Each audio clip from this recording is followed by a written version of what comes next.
lay this before you. Choose wisely.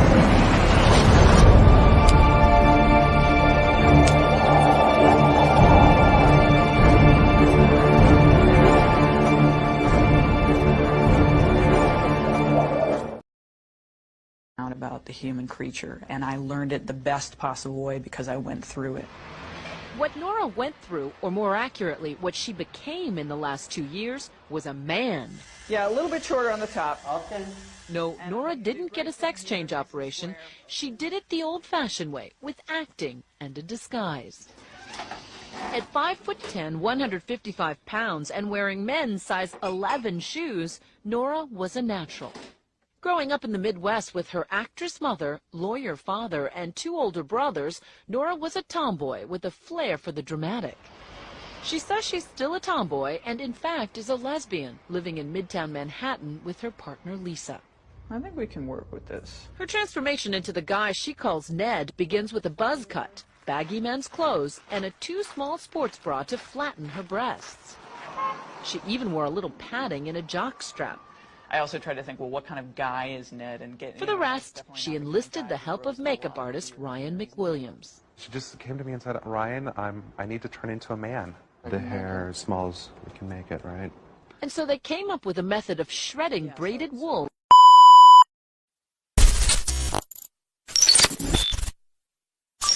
Like and follow for part 3. What Nora went through, or more accurately, what she became in the last 2 years, was a man. Yeah, a little bit shorter on the top. Okay. No, Nora didn't get a sex change operation. She did it the old-fashioned way, with acting and a disguise. At 5'10", 155 pounds, and wearing men's size 11 shoes, Nora was a natural. When all the pieces are together, hair, makeup, voice, posture, style, the transformation is complete.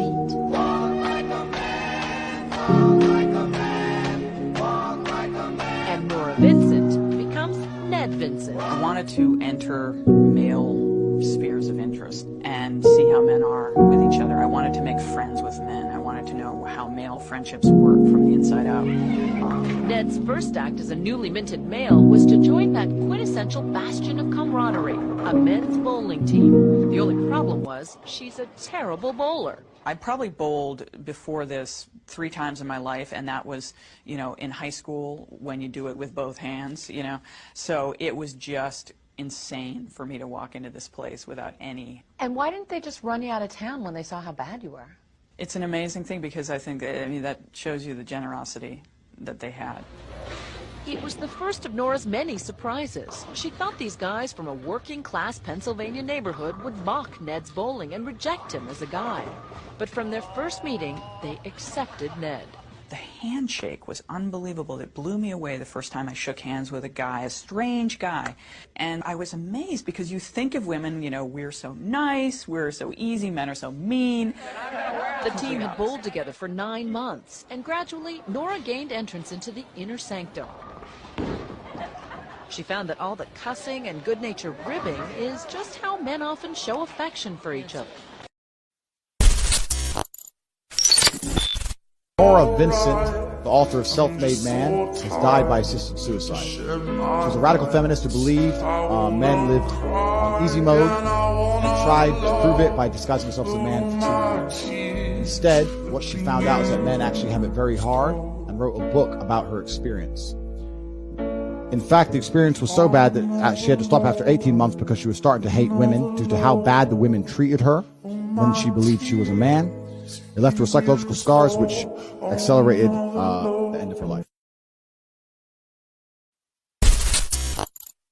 This woman, she already had some kind of masculine features, like deeper voice, deeper whatever. She decided to be a man because she wanted to see how men were treated. Not sex change, an experiment. She ended up killing herself after like 1.5 years of this because she said she was treated so horribly by women that she couldn't even believe that this is how men lived. Men are suffering. They have different problems than women have, but they don't have it better.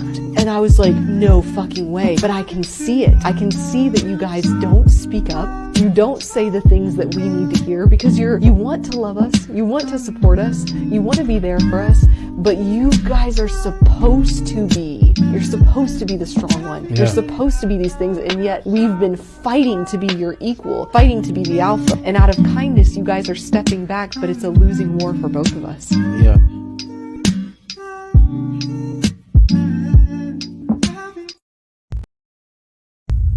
It's a hard thing to admit, but it's understandable why they would choose to go their own way. And that's what's scary, is there's actually a rational reason why they would do that. Men going their own way.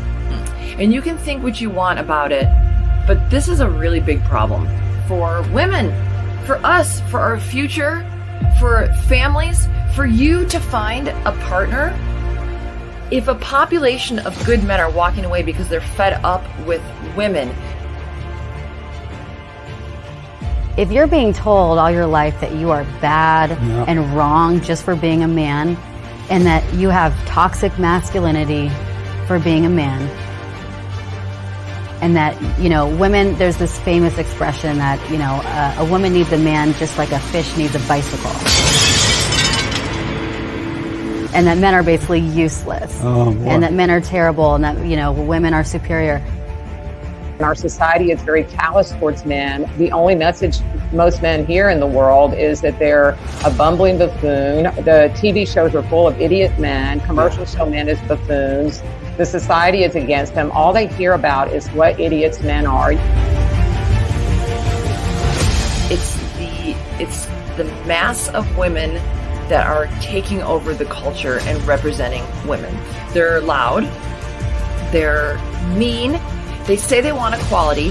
Why are they not protesting in the streets for the changing the laws for alimony or child support or child custody? Because they don't want equality. They want superiority. The male gender has more of a slave state, and it's because men are now subjugated to the law and to women, and nobody really believes it except the men who go through, say, the court. But most men think that they're exempt from that until they end up in a bad situation. So for a lot of the men, and a lot of them have gotten screwed over in terrible relationships and divorces and gotten their kids taken away from them. So it's an understandable response. In the United States of America, as a man, you can't speak up. I think most women tend to be very, I'm stereotyping, but they tend to be more collectivist. They tend to sort of be more in that socialist mindset. So I don't know that you're going to see a huge change. I think the change will have to come from men. The lives of women will not change until the men get the opportunity to also examine and define and change their lives.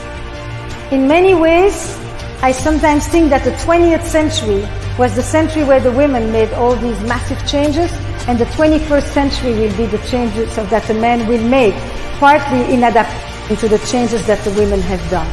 And those men are doing something about it. They're saying, you know what, I'm done with this. I'm not getting married, or I'm divorced. They don't sit around just trying to live their life through women. They actually have lots of hobbies. They go out, they buy that land you were talking about. They're out there getting motorcycles. They're having a good time, and they're enjoying life without having to deal with the stress of the women and the society that tells them they have to have a woman in their life. How would you feel? I mean, you know, you're not going to feel that attracted to a woman or care to be loving towards her or romantic towards her. So this men going their own way is a reaction to that. I really think it's a rational reaction to that. Men are finally like, hey, we've given you all you want. You know, you are equal in every way, and then you're still shaming us.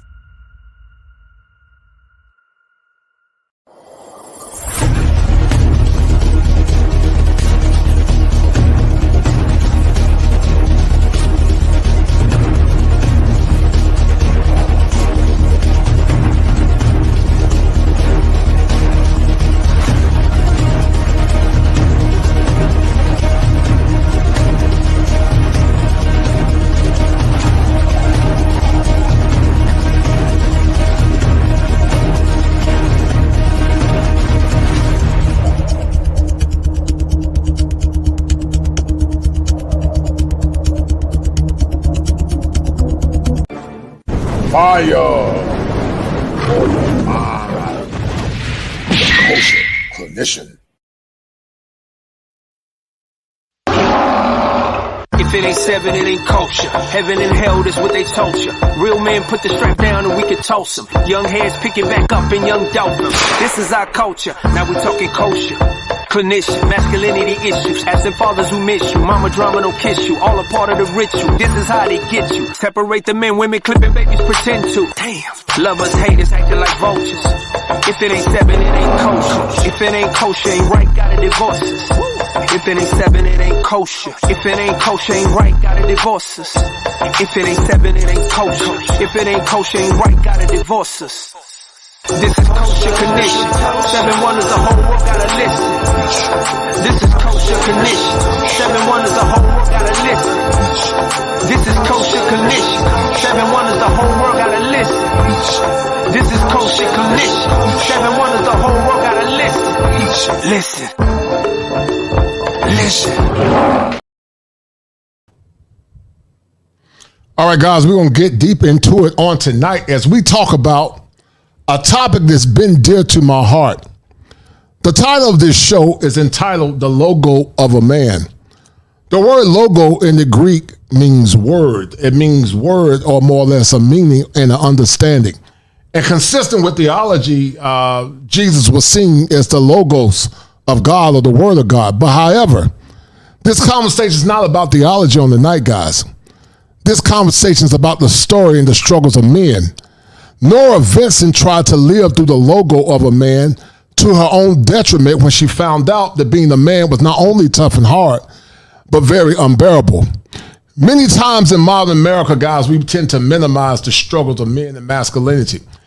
And because of that, and that minimization, many times the story or the logo of a man is not told in a story or in a case of precise and precision and excellence, but it's told through the lens of victimhood and selfishness, not understanding that men and women both have their own struggles. But we're going to get deep into it on tonight, guys. We're going to get deep into it on tonight, how Nora Vincent strived to live the life of a man. And in her striving to live the life of a man, once again, she realized that not only is it unbearable, but men actually catch hell. The topic on the night, guys, what is your logo? Get your pens and paper ready, guys. Let's do it.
All right, guys, we're going to get deep into it on tonight. We're going to have a great show. We're going to be talking about logotherapy. Logotherapy is a treatment intervention. And it's a treatment intervention that talks about the struggles of men and how you relate to that struggle. The man that you see in the background name is Viktor Frankl. And Viktor Frankl, guys, he was a Jew that went through the harshness of concentration camps. And in those concentration camps, what Viktor Frankl realizes that your circumstance does not necessarily determine how far you go in life.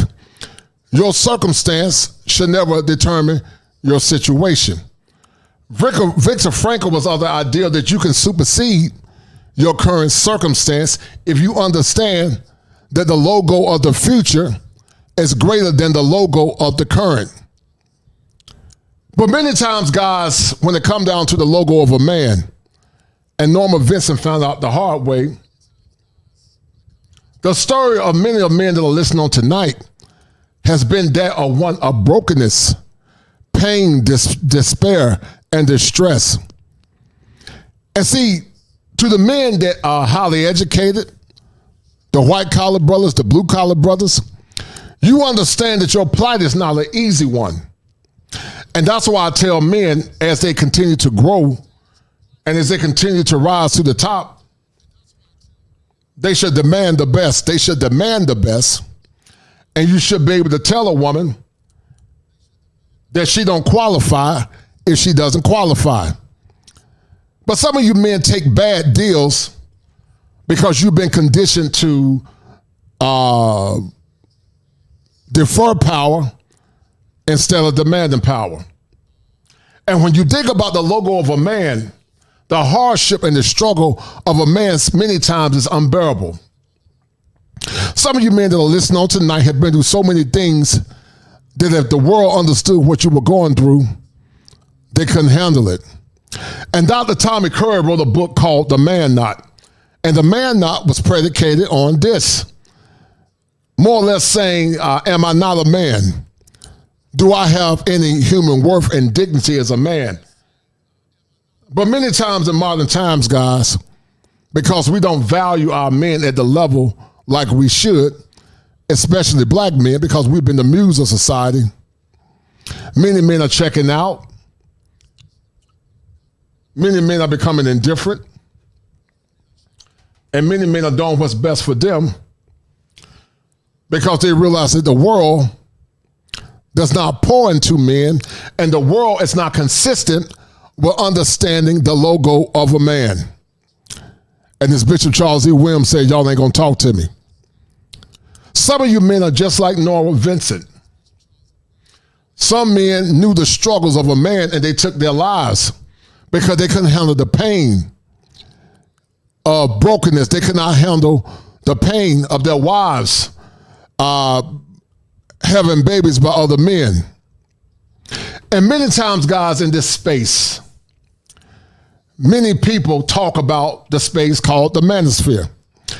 And in their analysis of the manosphere, they often say that these men are often complaining and crying and bickering, and they don't have solutions. But what they don't understand that the manosphere is like a conveyor belt. Many men are getting on, many men are getting off. Many men in the manosphere are going through different stages of grief. Some of the men are in denial about the world, life, female nature, and the system. Some are in anger. Some are in the stage of bargaining. Some are depressed. And some are accepting things for what it is. So when you look at this space, you're going to see the different techniques or the different languages and the different range of emotions with men, because it doesn't look the same for all men. And the reason it doesn't look the same for all men, because every man's logo is not the same. But the question on tonight is how you're going to deal with what's inside your logo. Are you going to let the world beat you down and determine your fate because of your lack of coping and your lack of being able to adapt? One of the greatest struggles that many men have in this so-called space called the manosphere is that they have a hard time adapting. And many will tell you to get over your trauma, to get over your pain. And looking at things through the lens of pragmatism, men, that would seem feasible to say the least. But every man's temperament is not the same. Every man's struggle is not the same. Every man's burden is not the same. And once again, every man is on the conveyor belt at a different time in his life.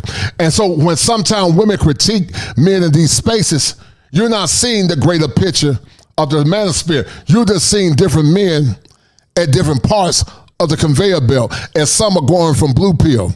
Some are going from the purple concept. Some are going from nihilism.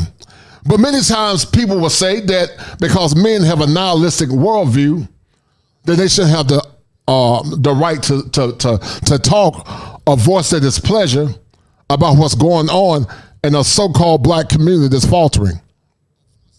And see, man, I have a problem with that. I have a problem with that type of mental thinking, because if you're going to castigate the nihilists for having a black pill philosophy, then you need to castigate Noah for having the same philosophy. Because Noah did what many preachers did in the past. They preached for years that doom was coming. Because, see, men do things based on a cost-benefit analysis. Men are able to use spatial reasoning to determine what's going on in the world. And so if you're going to get mad at some of these men in these spaces from talking about things from a nihilistic or a black pill perspective, then you need to get mad at Noah. Because, see, when Noah was alive, Noah saw, or more or less saw, the handwriting on the wall. And see, I don't have an issue with men that see things from a nihilistic perspective, meaning it's dead, it's doomed. There's no resurrection to this thing, because consistent with the teacher Jesus, he said, you can't take new wine and put it into old wineskins. You got to change the wineskin in order to put wine in the wineskins. But see, those that are, in the land of make-believe, they will have you to believe that it's okay and you should hope for a better tomorrow. And I don't have a problem with that. But contrary to system theories is this: you can't have a society where the laws of that said society does not aggrandize men in fairness, justice, and equity. You cannot have a society or community where men are not seen as the pillars and the head of those said communities. And you cannot have a society where the women have not been conditioned to more or less respect, honor, and extol those said men, instead of using the system many times as a form of malfeasance to destroy and to control those men that don't do what they say do, but more or less placate to their feelings and tap dance instead of standing in principles as a man. I'm going to challenge you guys once again on tonight. What's inside your logo? Is it a logo? If it's what's inside your logo, is it brokenness? Is it pain? Is it despair? Is it deferring power instead of demanding power? Have you allowed your logo or your word to dictate where you're at in your life? Because once again, many men are on this conveyor belt. They are on the conveyor belt of the different changes in their life. Some have begun to accept the world for what it is. Some will call that the red pill. That's what some will call it. But some, even though they see the world for what it is, then they go to the black pill because they realize it's dead. There's no resurrecting of this said community. There is no resurrecting of it. And once again, if you're going to castigate men in these spaces from being in different places in their life, then you need to castigate Noah, because he preached for hundreds of years because he saw the writing on the wall. And then some would say that Noah was blaming and explaining. And shout out to my man Ramil, because I respect Ramil and I respect Angry Man as well. But see, there are some people that you can preach to and because you see hope in those people. So I would say to these men, you continue to talk to the sisters that you see hope in. But perhaps some are like the women that Ramil talk about. And Shane Blaine explaining those women many times falls on deaf ears. But you got to more or less approximate it based on your experience in dealing with those said women. Everybody can approximate it, man. Everybody can approximate it. But Viktor Frankl talked about the struggles of the world and this life. And what Viktor Frankl said in Logotherapy is this: it's a therapeutic approach to help people find personal meaning in life. It's a form of psychotherapy that's focused on the future and our ability to endure hardship and suffering through a search for a purpose. And some of you men came to these spaces, or these male spaces, because you were looking for purpose. You were looking for purpose, and you were searching for purpose because you were going through your own level of brokenness. You realized that your $40,000 was not enough to the typical average woman. You realized that your $80,000 was not enough to the typical average woman. And so instead of letting the system define your logo, you came into this space through the form of a catharsis. And you also came to this space through what's called corrective recapitulation. Corrective recapitulation simply means this, men. I'm going to go back in the past. I'm going to capture those thoughts that held me surrendered to my past, and I'm going to change it so that my former won't be better than my latter. And Viktor Frankl understood the power of understanding purpose in your suffering and purpose in your pain. And the three concepts of logotherapy is this, guys: freedom of will. What's stopping you from being the best version of yourself? Will to meaning, and the meaning of life. And once again, Nora Vincent saw and understood and realized that the life and the struggle of men is hard. It's not an easy proposition. It's a lot of pain. It's a lot of distress. It's a lot of moving the goalposts. It's a lot of changing tide of the wind. And you realize, men, that in your proposition for growth and development, you understand and realize that your good is never good enough. And consistent with the theologians of the past. The theologian of the past said this, men. Job said that a man that's born of a woman, he says, but a few days and full of trouble. And so the question on tonight is, what's inside your logo? What's capturing your thoughts and rendering you hopeless from moving forward in a dimension where you can have the best outcomes? Because see, if you don't define what your logo is, men, then the world will define your logo. If you don't define what your logo is, then the system will define your logo. If you don't define what your logo is, then an unworthy woman will define what your logo is. If you don't define what your logo is, men, then a simp will define what your logo is. And as Bishop Charles E. Williams say, y'all ain't gonna talk to me. But we're gonna get deep into it on tonight, man, because there's a struggle in the struggle of masculinity that many don't want to hear. And many men have gone to the grave brokenness, and you can hear the pain from the grave site. Because see, Langston Hughes said it better than me. Langston Hughes said, what happens to a dream deferred? That's what Langston Hughes said. He said, what happens to a dream deferred? And some of you may have deferred your dreams because the world never understood what was inside your logo. And you men on tonight must redefine what your logo is, not based on what certain people in this space should say, but you must redefine what your logo is. Because see, every time you try to define your logo, then they'll move the goalposts and they'll change the criteria. They'll say that men in these spaces, that's all they do is complain. Now understand that every man in this stage or every man in this space is in different place of their evolution.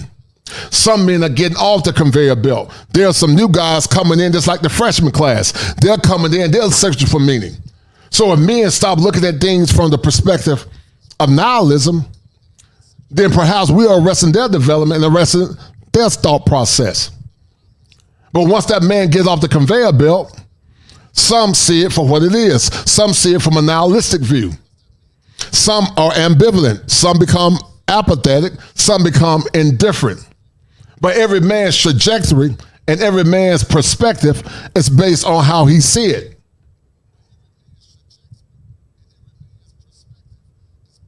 And that's why you can't let folks dictate to you, men, what's inside your logo.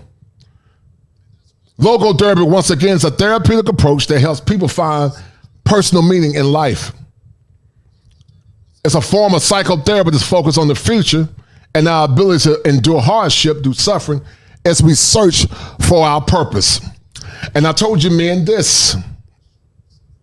When it comes down to relationships and when it comes down to women, especially modern women, I want you to love your woman. I want you to love her. I'm not against you loving your woman, but you never love your woman more than you love your purpose. You never love a woman more than you love the Creator. Because see, when you love your purpose more than you love a woman, if that woman get outside the feeling called love, you're still in your purpose.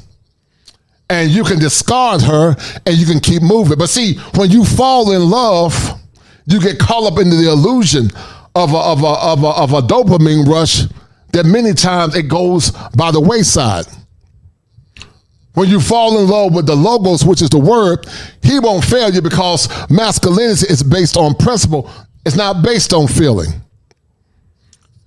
Manhood and the principles associated with manhood is static. But the struggle of manhood, guys, is based on hills and valleys, victories and failures. And many times the struggles of manhood is very fluid because it's not fixed. The outcomes look different for different men. And that's why as men, you got to start doing what's best for you. I don't believe you should give your best to a community that has not given you anything in return.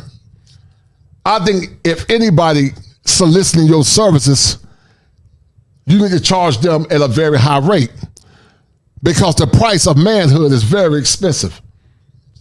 Many times men even unto death. Some of you men were in the catacombs of yesterday. Some of you men that got advanced degrees, got master's degrees like myself. I have 3 degrees. I have many disciplines in my background. And you settle for mediocrity because see, she's waiting for you once you finish, but was she there to push you on? Was the community there, men, to push you on? They weren't. But you want men to come back and give something to that community or that woman for free. Now, if you got a good woman and that woman was holding you down on your ascension, then you celebrate that sister. You put a ring on her finger. You hold that woman down because that woman was your cheerleader. Because see, that woman understood, man. She understood what was in your logo. But some of these modern women that practice carnal hypergamy, she was not in your logo. She was in the logo of her own purpose and her own self, which is to exploit you for resources. And in that exploitation, she saw you as a rat. She wanted your resources. She wanted your attention. She wanted your time. And she wanted security and settlement for what she gave to other men for free. And see, in fair exchange, men, there is no robbery in fair exchange. And when a man is defeated mentally, then he's outside of his purpose. That's why I tell men, if you're serious about getting married, especially the good brothers that put in the work, especially the men in the top 5 to 10%, make her sign a prenup if she's serious about getting in a relationship. Because see, if she signed that prenup, then you know she's serious about being your woman. Because see, when she signed that prenup, then she got to be careful how she getting her feelings. Because see, when she signed that prenup, She's in your purpose instead of being in her feelings. But see, if she don't sign that prenup, you're in her feelings instead of being in your purpose. And as Bishop Charles E. Williams said, y'all ain't gonna talk to me. We're gonna get deep into it on tonight, guys, because the logo of a man is hard. The logo of the modern man is hard. Men tend to die earlier than women. Many men don't take care of their health because many men live their lives to please their women instead of living their lives to do what's best for them. Some of you men go to work on bed late. Some of you men don't take vitamins. Some of you men don't get vitamin D, and some of you men are to blame. You're to blame because you allow the behavior that you complain about. Some of you men are to blame because you don't set standards. Some of you men are to blame because you don't realize how much value you have as a man. But Nora Vincent, guys, she realized the value of a man to the point that Nora Vincent took her life. And we're going to get deep into it on tonight, guys. We're going to get deep into it on tonight. Because the struggles of masculinity is hard. And it's very brief unless you evolve as a man and unless you not listen to the naysayers that always see your pain and your trauma as a place of complaining. In theory, should a person move beyond their trauma? Yes, in theory, that's true. But who's going to help a man overcome his trauma? Because some of this trauma is complex. There are different layers to trauma. There's a such thing called acute trauma. That's a one-time episode. But then there are types of trauma called chronic trauma. That's compacted and it's generational. And once again, I'm not saying you should revel in your trauma, but who am I to tell you when to get over your trauma based on what you want to see men do for a community that never gave a damn about you in the first place? A community that never built you, a community that never pushed you or was your cheerleader. I believe in equity in relationships when men and women support one another. When the woman say, I'm gonna hold you down, baby, and I'm gonna push you to your greatness. Not once I get to the finish line and you come and bring your behind at the finish line trying to extort and get resources, but you haven't contributed nothing to my success. You weren't there and when I was writing those research papers. You weren't there when I had to fill out all the paperwork to get in graduate school. You weren't there when I was working full-time and working 2 jobs and 3 jobs that go to school, but now all of a sudden I'm supposed to take subpar behavior for a subpar woman? Come on, man, that makes no sense.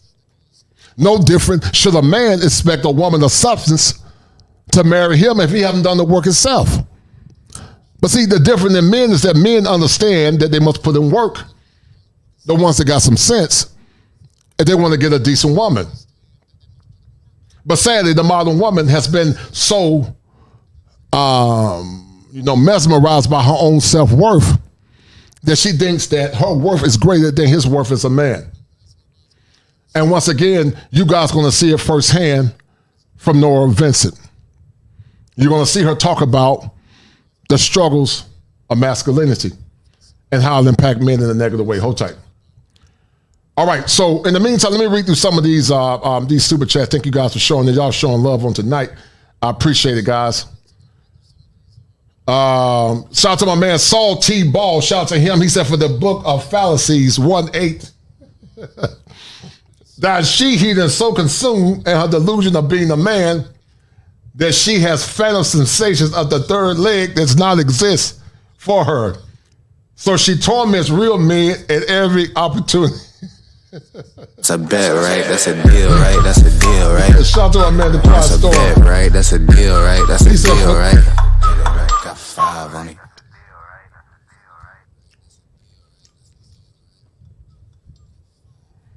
He said, for tonight's therapy session, I've been waiting for this stream for a long, long time. Shout out to the great Dr. T.S. Johnson. And shout out to Dr. T.S. Johnson, a black masculinist that has a fervor and a love for men and masculinity. So shout out to him. Shout out to that brother that I love and respect. Shout out to my man XL Pro for the 5. I appreciate the XL Pro. And then also shout out to my man Gregory Scotland. He said, salute kosher. The recent situation that came upon the black manosphere, I think, will make us stronger. Yes, sir. Because we can reevaluate ourselves as men and develop a better understanding of women. I think we will sort out better. Yes, sir. I agree with you 1,000,000%, brother. You are 1,000% correct. I agree with you 1,000,000%, brother. And God, to all the brothers that donated, you three gentlemen are the #1 sponsor of the stream. I appreciate it.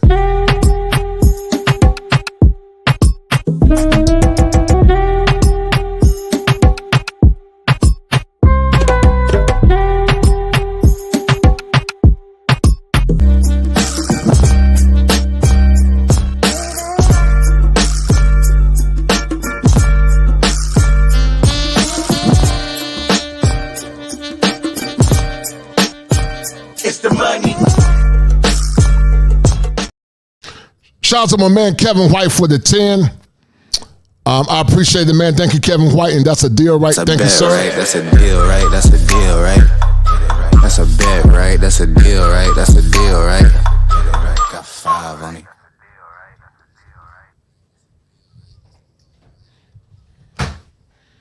And also shout out to my man Passport OG for the $800 yen. He said, "My man, I appreciate it."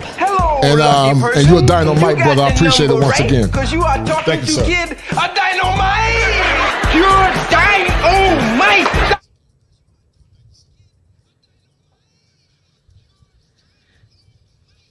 So, guys, we're going to get deep into it. The logo of a man. What's inside your logo as a man, gentlemen? Is it pain? Is it brokenness? Is it the minimization of your masculinity? Or is it a man that's resilient and a man that see a bright future on the horizon? A man that understands that not only does he have value, but there are women from other countries, whether you can find it here in America or outside, that respect you and will honor you as a man. So once again, men, what's inside your logo on tonight? Are you willing to find a greater purpose than to let others define you, not understanding, as I said once again, that different men are on the conveyor belt in this space. Some are nihilistic, some that see things for what it is, and some are just indifferent. And it's okay based on your perspective. But many times, some of the women that come into these spaces, you don't understand how men think and how men are more or less matriculating through their pain. And therefore, you should ask questions instead of making presumptions about the struggles of men and masculinity. Because until you live it, you won't understand it. You can only make a guesstimation and an approximation to the pain of a man, but until you live it, you won't understand it. Because manhood, once again, is a series of hills and valleys, victories and failures. And whereas men, we might not agree on all things or ideologies, but we come together as allies of a common cause, only to go our separate ways once the crisis is over. There is a crisis in heteronormative masculinity. A crisis that does not appear to be getting better no time soon. A crisis that caused other men and some men to check out because they see the writing on the wall. Because men have what's called spatial reasoning. All right, so guys, let's look at this thing again with Nora Vincent. We're going to break it down. Hold tight.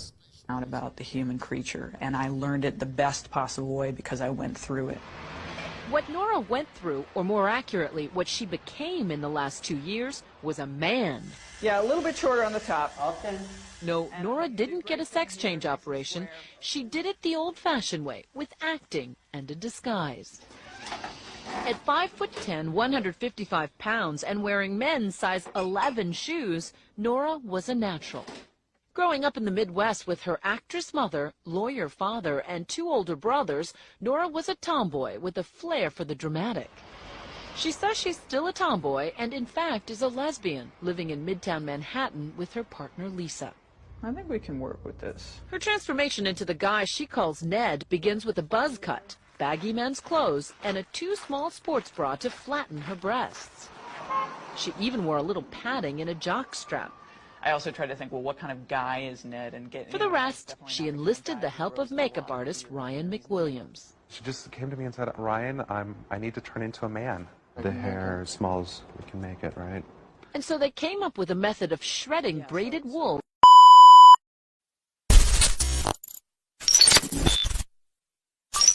Like and follow for part 3. What Nora went through, or more accurately, what she became in the last 2 years, was a man. Yeah, a little bit shorter on the top. No, Nora didn't get a sex change operation. She did it the old-fashioned way, with acting and a disguise. At 5'10", 155 pounds, and wearing men's size 11 shoes, Nora was a natural. When all the pieces are together, hair, makeup, voice, posture, style, the transformation is complete.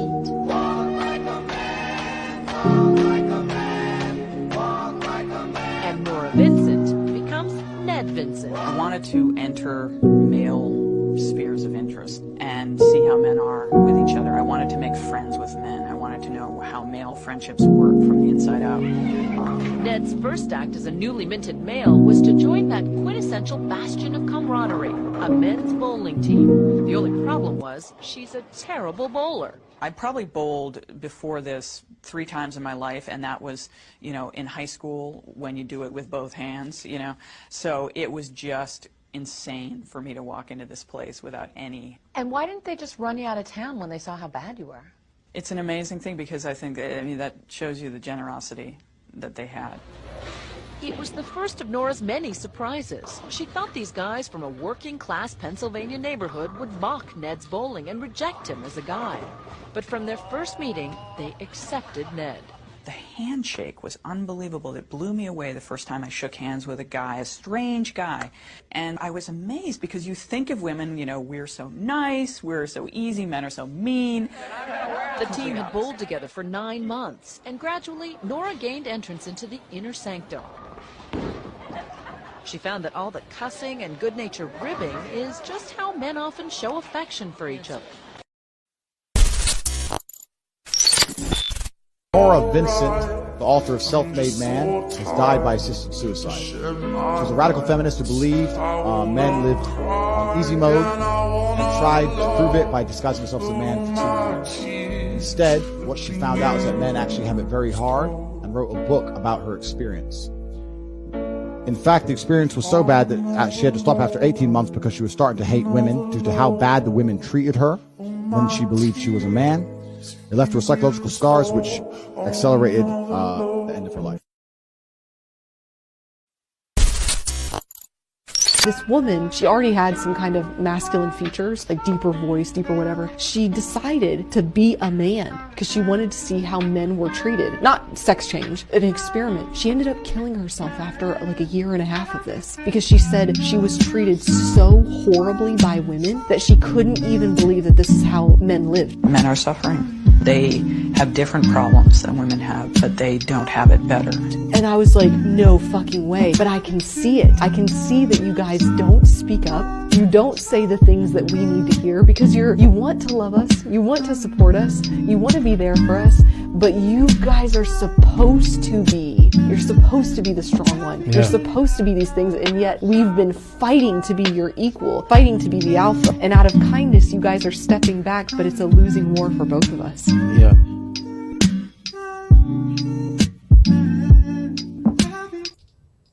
All right, guys, once again, you guys see the story of Nora Vincent. We're about to break this thing down. And so, guys, we're about to go down the rabbit hole, the story of Nora Vincent. And consistent of being the therapist, we're going to collaborate, assess, and analyze. Down the rabbit hole we go, guys. This story is going to shock you. Get your popcorn ready. Down the rabbit hole we go.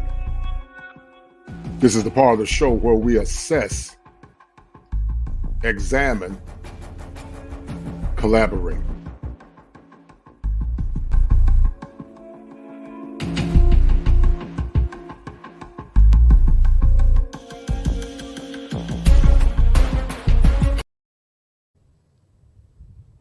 All right, guys, I'm about to pull this stream up and we're going to break this thing down.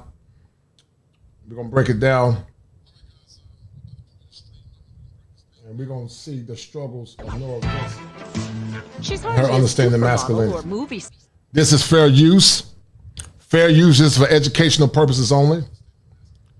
And you guys are going to see the transformation of Nora Vincent and how she realized that the logo of a man was not what she thought it was. But today, Nora Vincent is getting the full-blown glamour treatment. Nora's a writer, and one of these shots will adorn the cover of her new book. This wasn't just a stunt. This was about learning. This is a human project. It was about finding something out about the human creature, and I learned it the best possible way because I went through it. What Nora went through, or more accurately, what she became in the last 2 years, was a man. Yeah, a little bit shorter on the top. Okay. No, Nora didn't get a sex change operation. She did it the old-fashioned way, with acting and a disguise. At 5'10", 155 pounds, and wearing men's size 11 shoes, Nora was a natural. Growing up in the Midwest with her actress mother, lawyer father, and 2 older brothers, Nora was a tomboy with a flair for the dramatic. She says she's still a tomboy and, in fact, is a lesbian, living in Midtown Manhattan with her partner, Lisa. I think we can work with this. Her transformation into the guy she calls Ned begins with a buzz cut, baggy men's clothes, and a too small sports bra to flatten. Now, Nora Vincent is about to see the struggles of masculinity. Nora Vincent is about to see what men are going through. And Nora Vincent deleted herself last year because she realized the pain associated with masculinity. That's why, men, you should never let a woman or a simp determine what masculinity is. You should never let a woman determine what it is to be a man. And while I do agree you should not stay in your catharsis, and while you should get help, I can't tell you how soon you should heal, because healing looks different for every man. Her breasts. She even wore a little padding in a jock strap. I also tried to think, well, what kind of guy is Ned? And get. For the rest, she enlisted the help of makeup artist Ryan McWilliams. She just came to me and said, Ryan, I need to turn into a man. The hair as small as we can make it, right? And so they came up with a method of shredding braided wool into whisker-sized bits and gluing it onto her face. Women have much stronger nasal resonance as a And then rule. there's the theatrical component. Ah, so just easy Tarzan out on your chest a little. Ah, good. Juilliard voice teacher Kate Murray coached Nora for months on a program of movement, breathing, and speaking. I want you to be the best man you can be. All to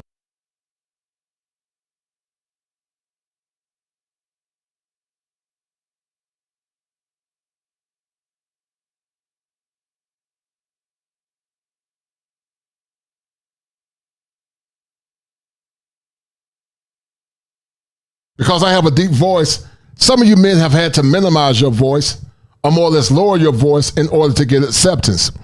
And because I have a deep voice and some of you men have deep voices, some of you men have realized that sometimes you had to diminish yourself to get the respect of the world.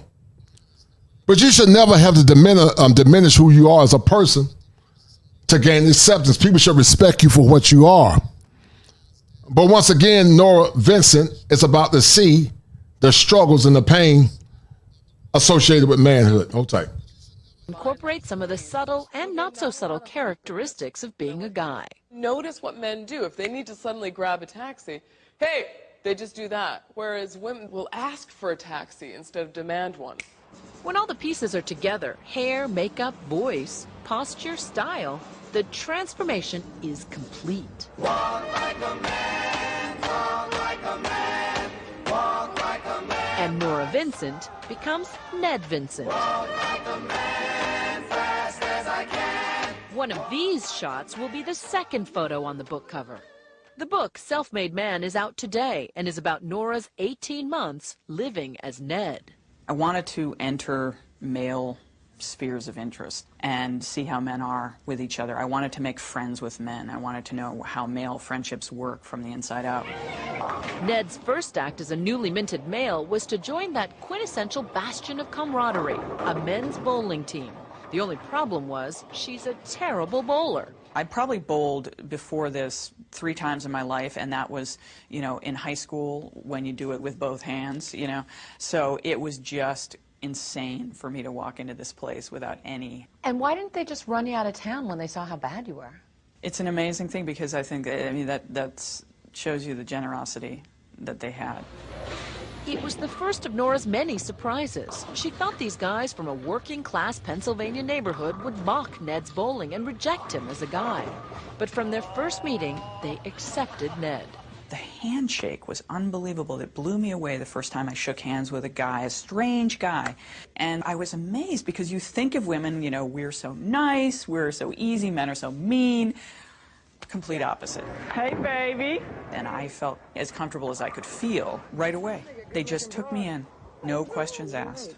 This is the first time the guys are coming face to face with the female version of Ned. Would you have known me on the street? No. No, good, You look taller than I remember. Yeah, I know, you're shorter. What happened? Though they've known about Nora's true identity for months, How are you? It's good to see this reunion is their first chance to talk about their friendship. But you guys had said that wasn't there that game that, you know, the person who didn't make it to 100 had to wear women's panties at the end of the season. And I thought, you know, I'm going to give you guys the shock of your life, and I'm going to wear The team had bowled together for 9 months, and gradually Nora gained entrance into the inner sanctum. She found that all the cussing and good-natured ribbing is just how men often show affection for each other. Way to go, Ned. Oh, yeah. You remember this? Oh, my God.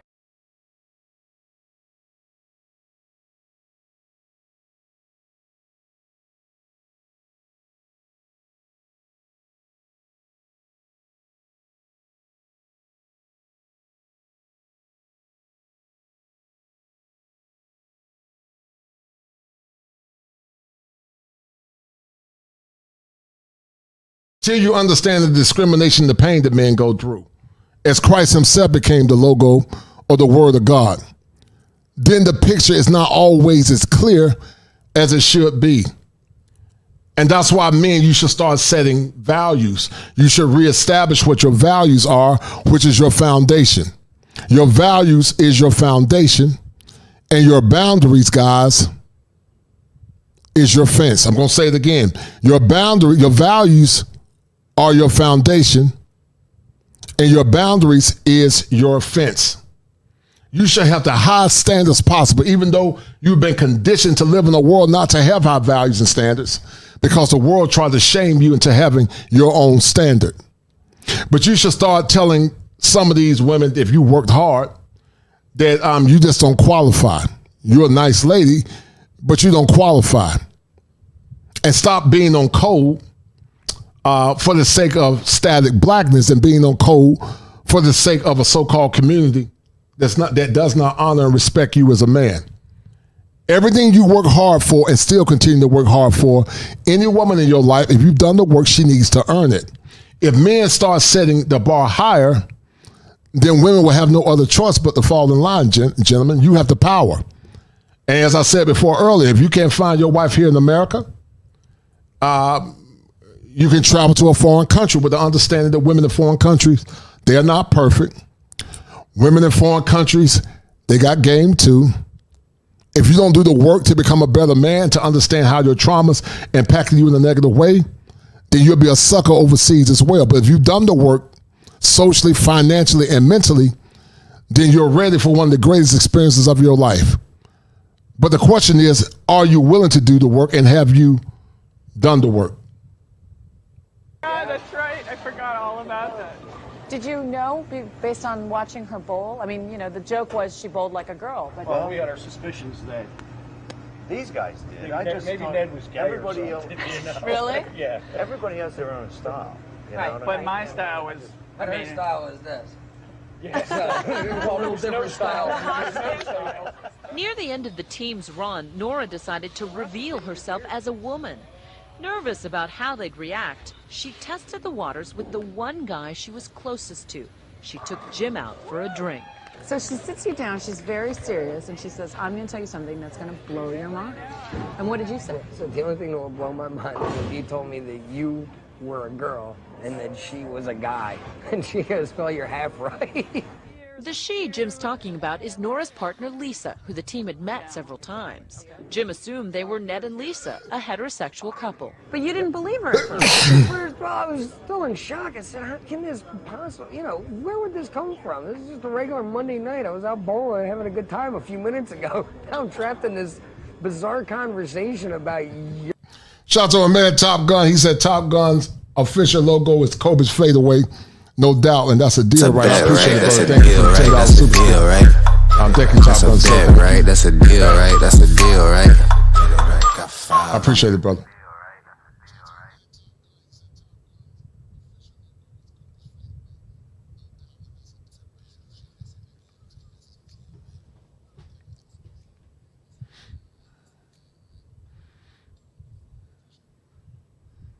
your name isn't Ned anymore, Later, Jim told the rest of the team, who all took it well. What do you think Nora expected to find in a bowling alley full of guys? I think you expect to find like a bunch of guys just talking about women's private parts and a bunch of racists and, I think kind of that's what she came into this thinking. They really showed me up as being the one who was really judgmental, because they were the ones who took me in, not knowing anything about me. They were the ones who made me their friend, and, no judgments attached. That's not like you. What's wrong? Nora and Jim became closer friends once he knew that he was a she. Now Jim was willing to speak more personally and openly, like about his wife's cancer. Nora came to see that between men, intimacy is sadly lacking. There's a tremendous... Boom, listen. Between intimacy, he said that it's severely lacking. The woman said it's severely lacking. And I'm going to share something with you men. I see it many times in therapy. Men still provide, protect, pay bills, and they go into what's called affection deprivation. They don't get sex, intimacy. They get nothing but complaints. They get nothing but headaches. They get nothing but disappointments. But imagine if a man told a woman, I don't feel like providing because you disrespected my ego, so therefore I'm not going to provide. But she can tell a man, I don't feel like doing it because I'm in my feelings, and that can go from 1 month to 6 months to a whole year until she get out of her feelings. Tell me if that's not abuse, guys. A relationship should be based on reciprocity where men and women both benefit. She should benefit and so should he. But many times it doesn't work that way. There are many men in relationships where there is no intimacy. And that's a problem. There's potential for tenderness between men, and I'm not sure that it's always realized, and it's terribly sad. Cracking the mystery of a boys' night out is one thing, but what about the explicit world of a man's sexuality? I really ran smack up against the difference between male and female sexuality, is that female sexuality is mental. It's up here. And male sexuality is a bodily function. It's a necessity. You just have to do it. When we come back, Nora goes to strip clubs in the company of men as a man. Over the 18 months of venturing out in the world as a man, Nora Vincent guesses she put on Ned's whiskers and clothes about 150 times. After the bowling league, she was ready for love and sex.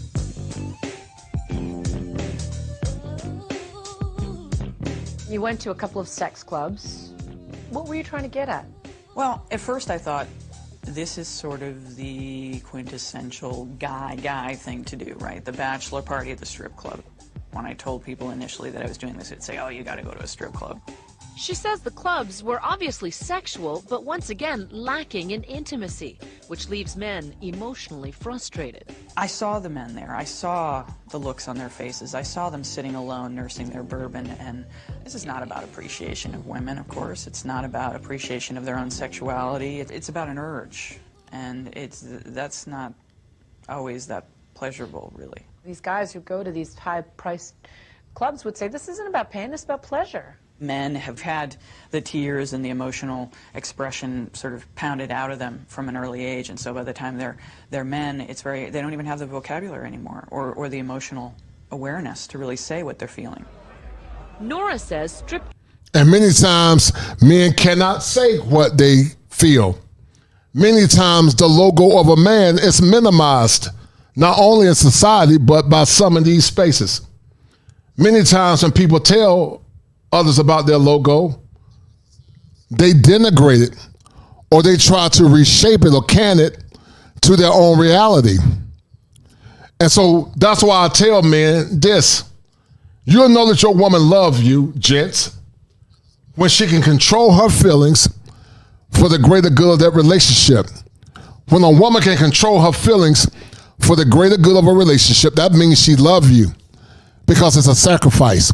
Just like you sacrifice your time, your money, your resources, and your attention for the greater good of that woman. But if she cannot control her feelings for the greater good of that relationship, she does not love you as deep as she should or could, because she doesn't understand the assignment. The assignment is not about her. The assignment is not about you. The assignment, guys, is about us. So I implore you, men, to vet properly when it comes down to getting a woman and getting in a relationship. Joints are about pure sex drive, completely empty of any meaningful interaction, even when a woman is gyrating on your lap. But you're attracted to women. Were you ever aroused during any of these? I really ran smack up against the difference between male and female sexuality, is that female sexuality is mental. It's up here. Whereas for men, Nora says, sexuality is, shall we say, below the waist. At its core, it's a bodily function. It's a necessity. It is such a powerful drive, and I think because we don't have testosterone in our systems, we don't understand how hard it is. So it never gets cold where you back in Australia? Throughout the project, Ned dabbled in the art of picking up a woman. Where'd your friend go? We went with him to this bar, wearing hidden cameras. This is my friend JC, I'm Ned. Nora was reminded that in this arena, it's women who have all the power. We sit there and we, just with one word, no, will crush someone. And the thing is, we don't have to do the part where you cross the room and you go up to a stranger and say the first words. And those first words are so hard to say without sounding like a cheese ball or... And guys, there are some that love rejecting you and turning you down. But I've done a study with one of my patients. I'm going to start doing studies with my patients. And I'm going to challenge them to start taking supplements or taking a supplement that's consistent with building their libido, and not to have intimacy with that man, and to more or less let them see how men feel when it comes down to intimacy and that primal instinct called sex. Until they go through it, until they understand it, they will never understand consistently the logo of a man. They will never understand it, because we're not wired the same. And when you deny your husband intimacy over a span of time, in my opinion, not only is it emotional abuse, but it's also neglect. But when women do that, then they'll say, don't you go and cheat on me, but you're cheating, ma'am. If you're not taking care of your husband in an intimate way, then you're cheating on that man. And that's a problem. Sounding like a jerk or whatever else. And what do you guys do? Nora says the brush-off Barbara Jones gave Ned was typical. She was just sort of emblazoned with hostility, you know, just looked at you and you saw everything cross her face, which was, oh, God, help me, not again. I'm trying to have a drink with a friend and I've got to deal with you. Barbara was trying to dispose of Ned before her friend returned from the bathroom. Anyway, we haven't seen each other in a while, so just to let you know. I've got to head out to mom. But Ned returned and told Barbara the truth about her gender. You're saying you gave us all the lines, like, try to get rid of us. I see it, and as a woman, I have such sympathy. I'm like, oh, I hate being this guy that you're trying to get rid of. You know? Talking to a woman, Barbara seemed more open and friendly, and in the end, actually apologized for how she had treated Ned. So Sorry for being bitchy. Please. Does that kind of living in the skin of a man in the bar scene, in the dating scene, give you a different kind of respect for men? It gives me a certain definite sympathy. And I don't mean that there's any disrespect, but it just makes me understand what's going on. Nora, as Ned, also went on about 30 dates with women, mostly arranging them on the internet. Did you have any fun? Rarely. It was just an pretty ordeal. Unpleasant. Yeah. And see, guys, what you don't understand about, that's why I told you guys female psychology is so important. women by nature, because it's part of their biological imperative, tend to be very solipsistic. Solipsism basically says that nothing outside of self exists. And so it takes a very cultured woman, a woman that's very disciplined, to understand and strive to understand the struggles of what someone else is going through outside of her selfish feelings. But many times she don't. That's why I tell you guys, paying exorbitant amount of money on dinner dates, it's not good for you mentally or physically, because what it does, it diminishes your self-esteem. And that's why you have a generation of simps that give their best to unsavory women. That's why a lot of you men, because you have been so conditioned to give instead of demanding, you have been a victim of this. Tears, tears.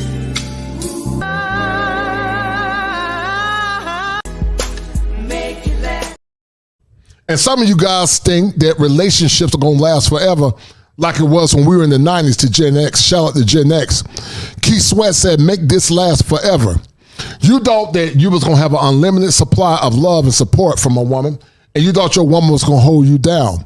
But once you got on the conveyor belt in the manosphere, the space where men congregate, you realized when you came to your epiphany that it's a zero-sum game, and that your greatest joy is when you start loving yourself and more or less focusing on yourself. And my heart goes out to men in relationships where they're going through affection deprivation. My heart goes out to you where you give your best and it's never good. That's why I say that world travel and getting passports is part of the 7 steps to masculinity, because once you get a passport, you're no longer under the illusion that you have no value. Many want you to think you have no value, but you have more value than you realize. And many times she knows that you have value, but you have not conditioned yourself to love yourself and understand what that said value is. He says the pressure of Ned having to prove himself was grueling. Nora was surprised that many women had no interest in a soft, vulnerable man. My prejudice was that the ideal man is a woman in a man's body. And I learned, no, that's really not. There are a lot of women out there who really want a manly man. Ultimately, Ned told most of his dates that he was Nora. Many of the women reacted angrily, but usually just for a little while. Some women wanted to continue the relationship. They remained interested in pursuing something further, you know, so whereas... Sexually. Yeah, and that was heterosexual women who, that's what I'm saying. It's all up here, because they said, well, we connected, and, you know, there's something, I really like you, and I don't care. How many guys would do that? That's the difference between male and female sexuality right there. Nora says she found differences not only in sexuality and intimacy, but in every walk of life. I'm in the market for a car, and Take, for example, shopping for a new car. Going in as Nora, the sales pitch quickly becomes flirtatious. Any guy that gets in is going to feel like, okay, this girl. I want to date this girl just for a car. Well, all right, well, I didn't say that. But going back to the same salesman as Ned, the tone was all business, and the talk was all about performance. They have the 3-liter Duratec V6 engine. And in the end, a personal touch for Nora the salesman would never have offered Ned. All right? Thank you You're so welcome. much. In Nora's final months as Ned, she upped the ante, infiltrating all male inner sanctums. But after 18 months of deception, she was unraveling, and the play acting at a men's wilderness encounter group would begin to scare her. One guy had chopped up a log pretending it was his wife. So I thought, great, you know, we're going to have axes and knives. So I was terrified.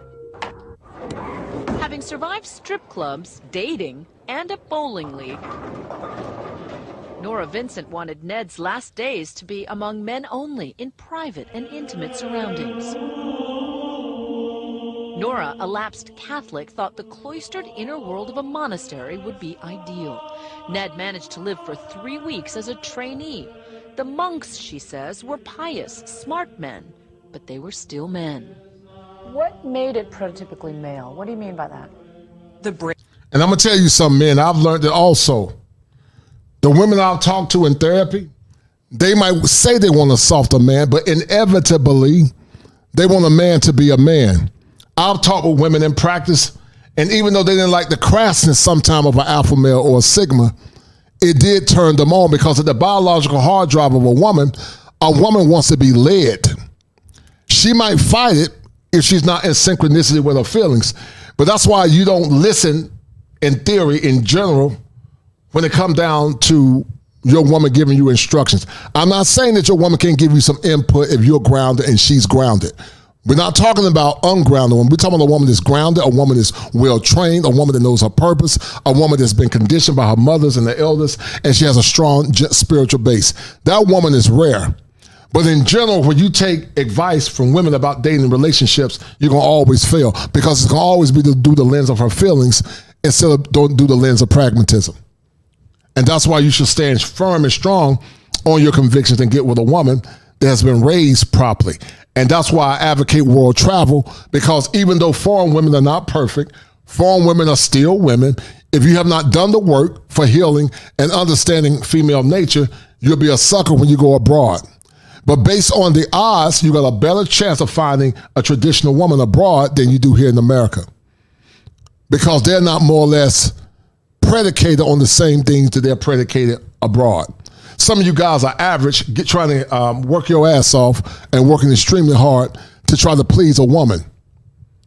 Many times women, they have been ran through. Many times women, they don't know their place as a woman. Many times women, they want to tell you how to run the relationship, only to blame you once you allow her to run it.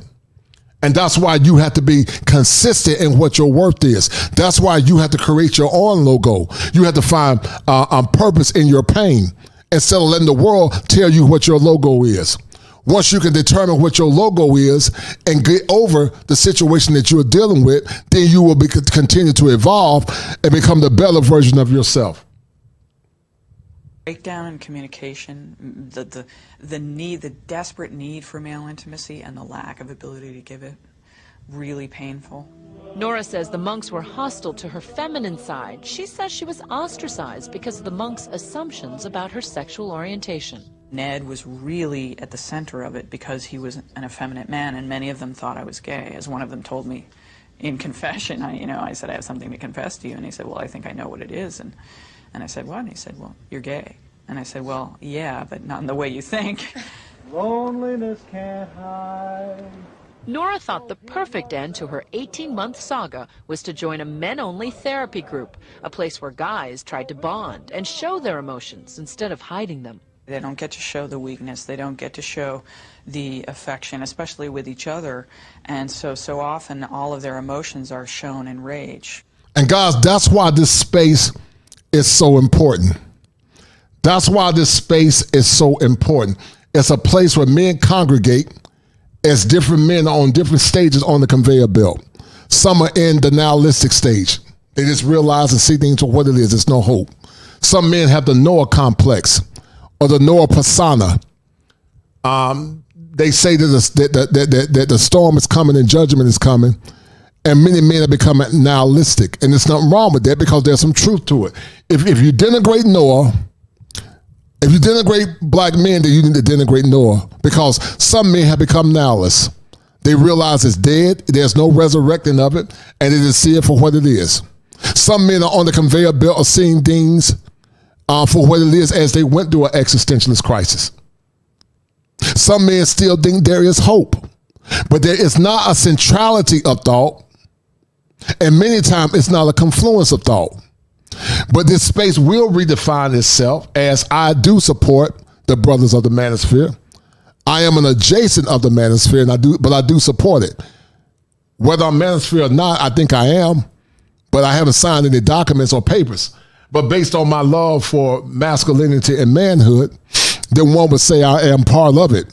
So I am an adjacent to this space where we talk about the rights of men, and we're uncensored as we're in a virtual barbershop. And that's why I keep telling men, don't let folks define what your logo is. Don't be shamed into silence because you got to pay the highest price. Don't let people shame you for doing what you want to do, because once again, boys do what they're told to do, but men do what they want to do. Boys do what they can do, but men do what they want to do. It's time for you guys to start walking in the mantle of your masculinity and reclaiming what your dignity is as a man. and also reclaiming the king inside of you. Not worrying about what nobody think, not worrying about the shame, the insults, and the guilt. Laugh at it. Become like water. Let the water roll off your back like water roll off a duck's behind. I'm telling you, man, you must learn to be like water in modern time.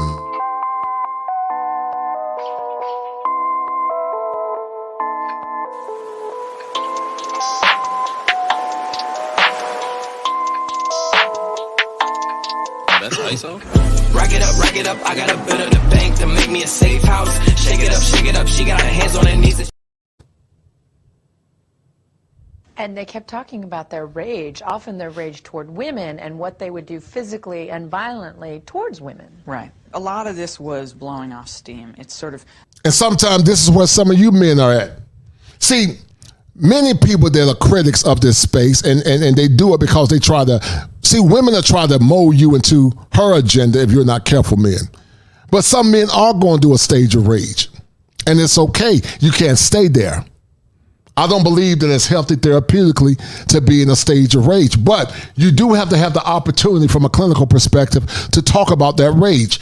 In group therapy, guys, because this is what this is, when men come on these spaces, it's a form of group therapy. It's not formalized, but it is group therapy.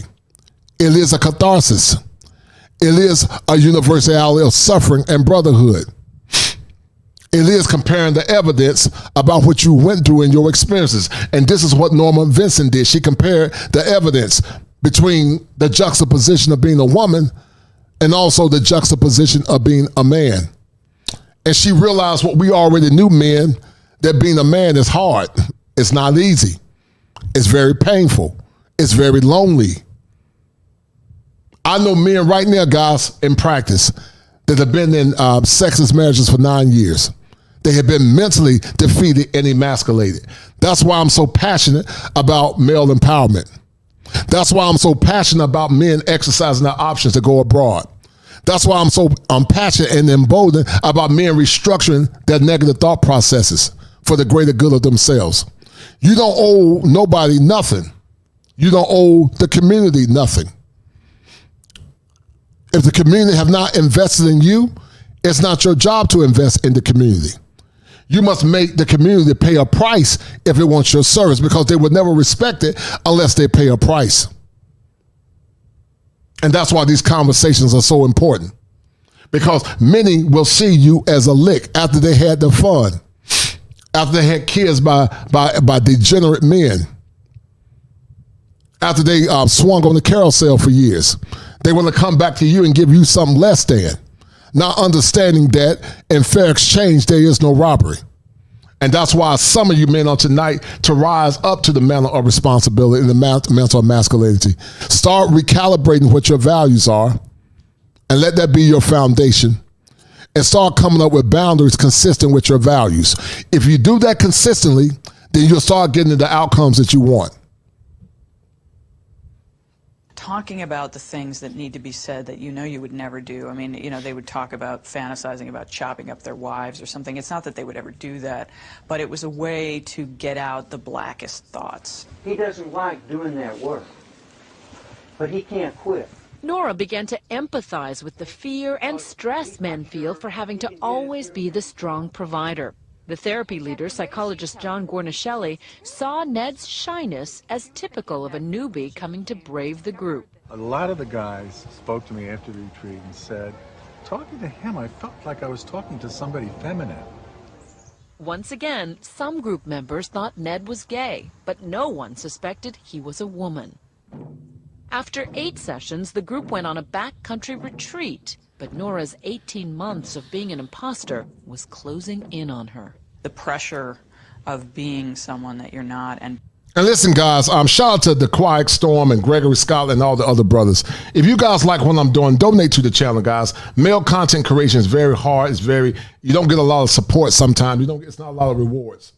And when you guys support this channel, support my initiative for male empowerment as a licensed professional therapist, not only does it encourage me to do more content, but it gives me the incentive and encouragement to push through. So to the 43 that are watching, if you have not donated like the other brothers have, salty balls and all, donate to the channel If you don't have any money to donate, guys, just share the stream. Start sharing the stream if you don't have money and donate to the channel. Thank you, guys. Being the fear of discovery and the deceit that it involves piles up and piles up. So by the time I got around to doing this men's group, it was really reaching critical mass. On the retreat, her fear became palpable. And I was out in the woods with a bunch of guys who have rage issues about women, and I was in drag. And I thought, oh, God, you know, what am I doing? Nora was unraveling. She felt guilty about lying, as though she should be punished. In the final ritual of the weekend, the men were to act out the problems unearthed at the retreat with a partner. And you asked that he harm you. Yeah, I did. At that point, I was starting to really kind of crack up. I was really... You were coming unglued. Yeah. So you were asking this guy to cut you. To cut me. So self-mutilation is very much a female thing, and I think it was my way of paying the penalty for what I felt I had done.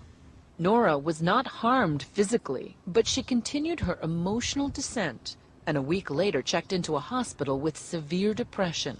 Identity, she concluded, was not something to play around with. When you mess around with that, you really mess around with something that you need that helps you to function. And I found out that gender lives in your brain, and it's something much more than costume.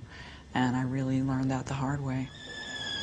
Nora says she's healed now and glad to be rid of Ned, but her views about men have changed forever. Men are suffering. They have different...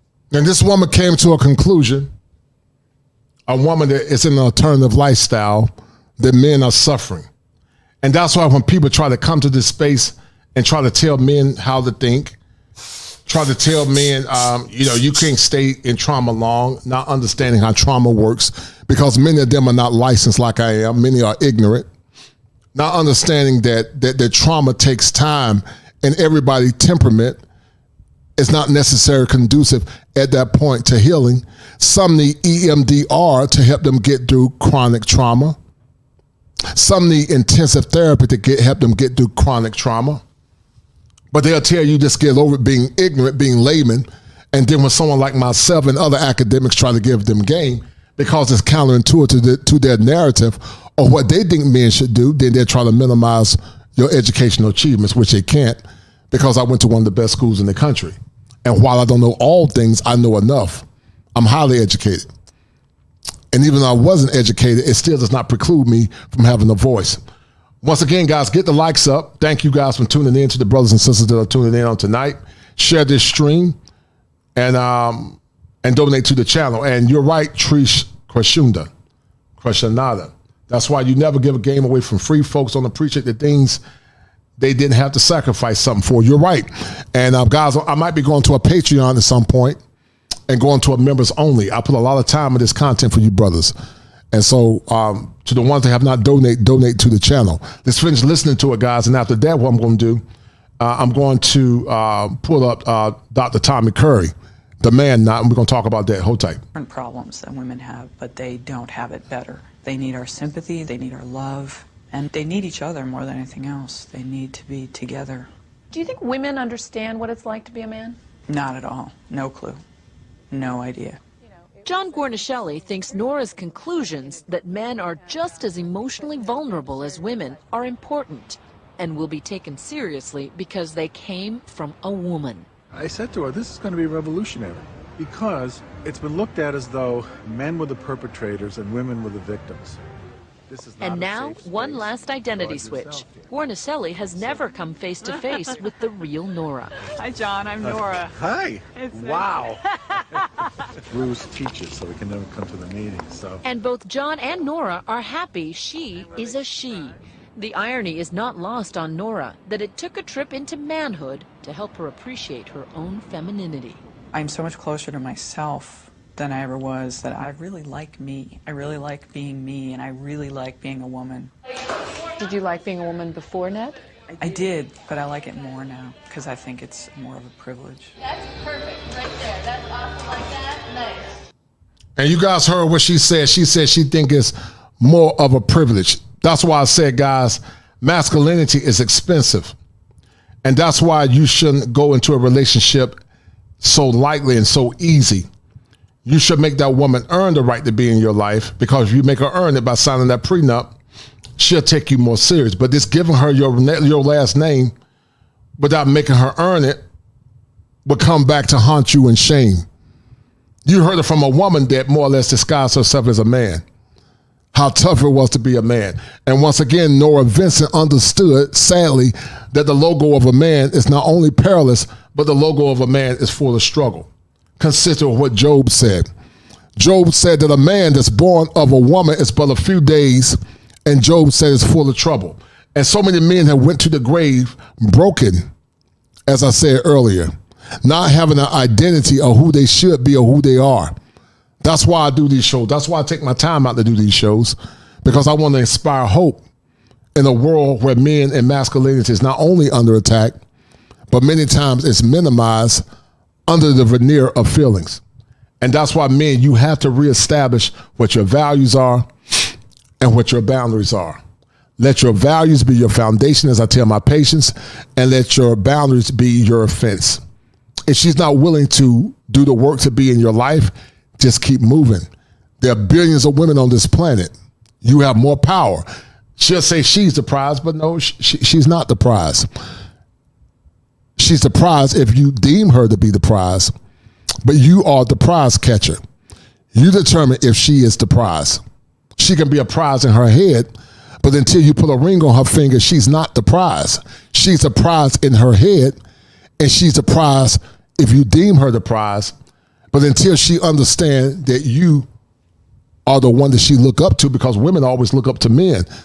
When they come down to stats, women tend to be very hypergamous. They're always looking up. So how can someone that's looking up to you for greatness is the prize? You're the prize.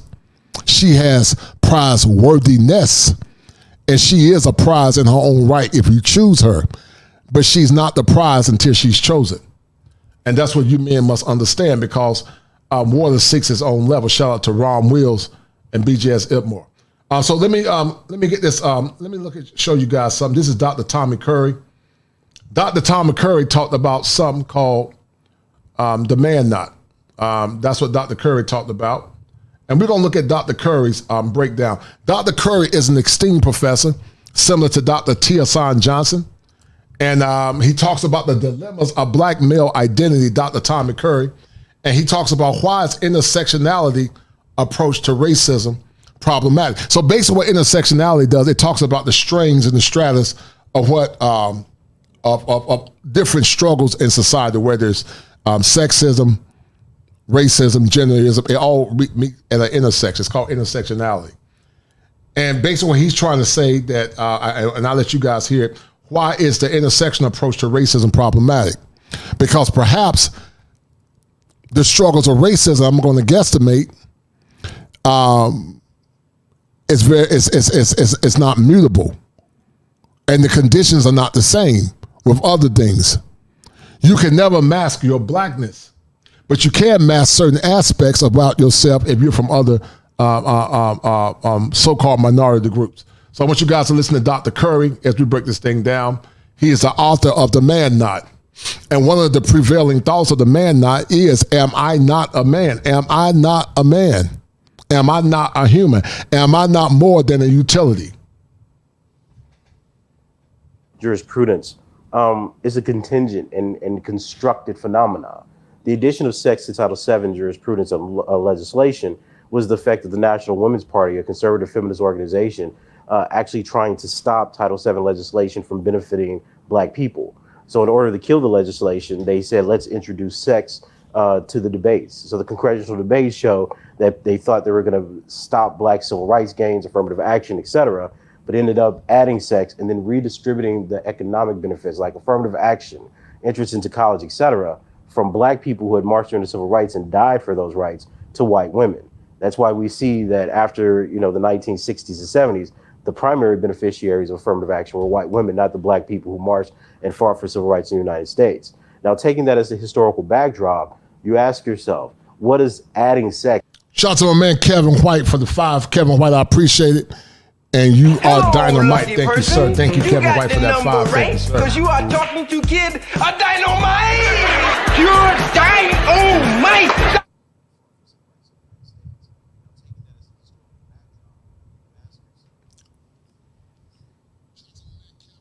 a contingent and really subversive category in Title VII legislation actually due to the identities of people who suffer? Well, for a long time, Black people weren't understood to have gender. They weren't recognized as men and women. Most infamously, you see the protests where Black men were marching, "I am a man," largely because Black men were still referred to as boys, especially in the part of the country. He's correct.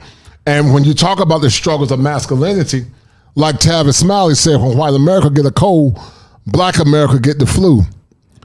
And that's why many people have a problem with intersectionality, because Blackness is not mutable. But if a person want to say, you know what, I don't want to do certain things anymore, I don't want to participate no more in an alternative lifestyle, I want to be a believer now, they can go and be mutable. But many times Blackness is not mutable. And many times other groups hijack our struggle from their own benefits. In the United States that I'm from. So when we ask ourselves, well, there's intersectional identities, well, what do those intersectional identities mean? We're reading history backwards, anachronistically. We're assuming that the identities of man, woman, male, female, masculinity, and feminine apply to all racial groups the same way throughout history. So you take intersectionality as a concept in the 1980s, and you read it all the way back to the 1860s when Black people were thought to be animals.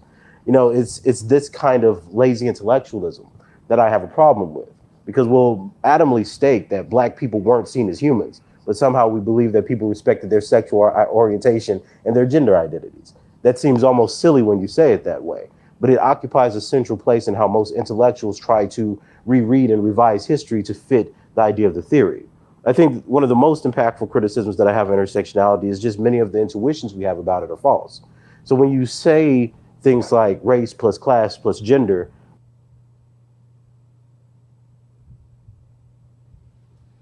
you have to really ask yourself, what constitutes the category? If you're thinking about combining race and gender and you think gender is woman, you have to start asking yourself very empirical questions. Well, what does that mean? Historically, that's meant that the idea that Black women seem to suffer.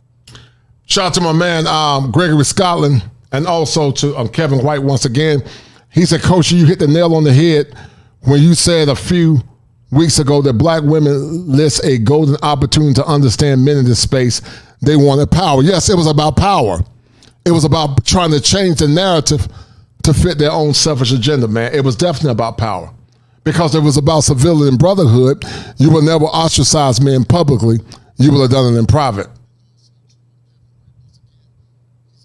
Suffer both from racism and sexism, and that they suffer from double jeopardy, meaning that they usually endure worse effects than Black men or their male counterparts. When we look at the empirical evidence, we find that's largely untrue. So if you look at police killings, for instance, we find that femininity actually devoids some of the animus that white people feel towards Black targets. When you look at things like economic progress or education, we see that Black women have slight advantages in those areas. In fact, when you look at the category of race itself, we find that most racist stereotypes are attached to how white people or dominant groups view the males of that particular racial or ethnic group. And this is what Black male study scholars mean when they say racism is misandric aggression. Racism is primarily a form of discrimination and violence that aims to target or eliminate males of a certain racial or ethnic subordinate group. So if we take the social scientific research into account, we don't get the intuitive, the obviousness, right, that intersectionality. And let me share something with you, men. The more masculine you are, the more the hardship you got to deal with. Shout out also to Professor Dr. Neal. He also is an esteemed professor that talks about BMI, Black Male Independence, and living out loud. Theorist claims exist when you utilize their ideas or utilize their methods. On the other hand, it sounds like you want in some ways to reappropriate intersectionality or direct it in a different direction by thinking of how Black male identity in particular plays a role. And some feminist scholars have criticized you for doing this, for reappropriating, as it were, this concept of intersectionality when writing about the racism faced by Black males in particular and how different that is from the racism faced by Black women. Sure. So what do you make of that critique, and can you tell us about how you are trying to kind of think of gender, male gender, in relation to race here? Yeah, I always find that an interesting critique because I think for some intersectionality theorists, there is no outside of intersectionality. Even the criticisms of intersectionality become intersectionality at some point. And I think one of the most obvious examples of that is Peter Quine's analysis of co-synthesis theory. A few decades ago, Peter Quine suggested that the problem with intersectionality is that even though it claimed that it was against essentialism, it essentializes race and gender into the idea of the black female subject. And he says, well, how is that useful if we're trying to utilize abstract categories to speak about different aspects or variations of identity and social position? So he makes this criticism in his article on co-synthesis. A few years later, suddenly intersectionality becomes that. Athena Matua says this is one of the strengths as well as infinite weaknesses of the theory, is that any criticism inevitably becomes the theory. And in my work, this is what I meant about the ad hoc nature of intersectionality. That anytime I disprove something empirically or historically show, for instance, that many of the claims that intersectionality makes about race and class and gender and poverty and maleness, et cetera, or even violence, can be traced not to black feminist ideology or theory, but could also be aligned with subcultural violence theory from white racist criminologists and sociologists. Would we make the same claim that subcultural violence theory, authored by Wolfgang and Farah Kuti, or the student Miniature Mamir, is in fact intersectionality? So I think that's my response to the feminists who make this claim, is the idea of black people studying the relationship between racism and, sexism or sexual violence and poverty is nothing new. It's just that we've been caught into a name because we've attached it to a certain kind of progressive language. I mean, certainly we wouldn't be as silly to think that black people only focused on blackness with no relationship or understanding of, say, religion or nation, right? These were the very debates that you had between Stokely Carmichael and Martin Luther King, the role of poverty and militarism, right? Location and the application of racism. So the idea that black people have never thought in multiple terms and only thought of blackness is a part of the intersectional historiography that I find is false. But more importantly, I think that the people claiming that black male studies, or even my work, is trying to reappropriate intersectionality are sorely mistaken, because what I'm saying is we've always thought in expansive terms. And only when we started talking about racial identity in the post-civil rights era, when we're thinking about things like discrimination and not colonialism, does it become a question of how we're identifying certain parts. Black male studies is making the argument that black men aren't so much of an identity as a caricaturized population. So if you think about this from the aspect of genocide studies, right, would we say that Jewish men in the Holocaust had a male privilege because they were the victims of extermination, say, first? Because we know in genocides, generally you have a gendercidal moment where you kill civilian-aged men, 15 to 55, and then you pursue root and branch killings. It's basically the pattern of 20th century genocidal violence. Is there male privilege there because they were the first victims? You see, it almost seems silly, if not offensive, to suggest people who were targeted for discrimination and elimination fundamentally have privileges amongst themselves. But when we talk about black people, we seem to be able to attribute all forms of privilege, intentionality, and agency, even under the most degrading conditions. So intersectionality wants to look at, say, poverty, people who are mired in situations of catastrophe and violence, and then point out that the people who commit violence because they lack employment, education, social mobility, etc., are emphasizing or acting on male privilege. See, to me, that seems nonsensical, because when you look at the antecedents that cause violence, intersectionality comes up short in terms of what it perceives. So to say that a view or a theory that's looking at social determinants of violence, what causes intra-group violence, what causes dehumanization, is the same things as the categories that can be reduced. And guys, that's why these conversations are so important. That's why these conversations are so important. These conversations are very important, guys, when they come down to understanding men and masculinity. He's going to talk about has black male identity become a caricature. We're going to look at that in a minute, and then we're going to speed it up a little bit. Hold tight. Reduced down to maleness and blackness, sorely misunderstand the depth of the complexity of oppression. And can you say a little bit about the ways in which kind of black male identity has been caricatured, as you said, and used to sort of stigmatize and create these harmful stereotypes? You talk about hypermasculinity, hypersexuality in your work. No, absolutely. I think there's a few things. One is that black male studies is looking at black men as a population, not necessarily an enduring identity. So when I say that, what I mean to convey is When you look at historical processes of genocide, low-level conflict, or even racial conflicts throughout the world, throughout the 19th and 20th century, what you find are caricatures of racialized men. You see this in the Holocaust with Nazis propaganda. It was Jewish men who were thought to be devils and animals and beasts. You find very few, hardly any references to women or have women depicted in that way. You see the same thing during 19th century ethnology, because ethnology was a study of the organization and hierarchy of races based on the status of their men. You see all kinds of caricatures and writings about black men as demons, animals, beasts, snakes, etc., as a representation of the lowly nature and the evilness that the black race held. So given that, and guys, that is the demonization and the minimization of masculinity many times.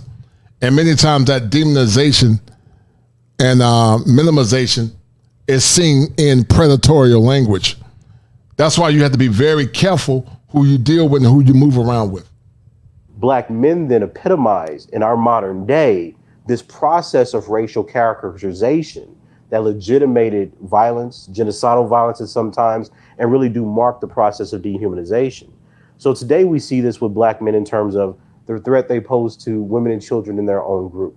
We always look to really decontextualize statistics of domestic violence in the black community or homicides, talk about how violent black men are, and by effect, how causally violent black masculinity is. We see this in arguments about black men not succeeding in universities and colleges, pursuing their street life rather than, a life of books and higher reflection.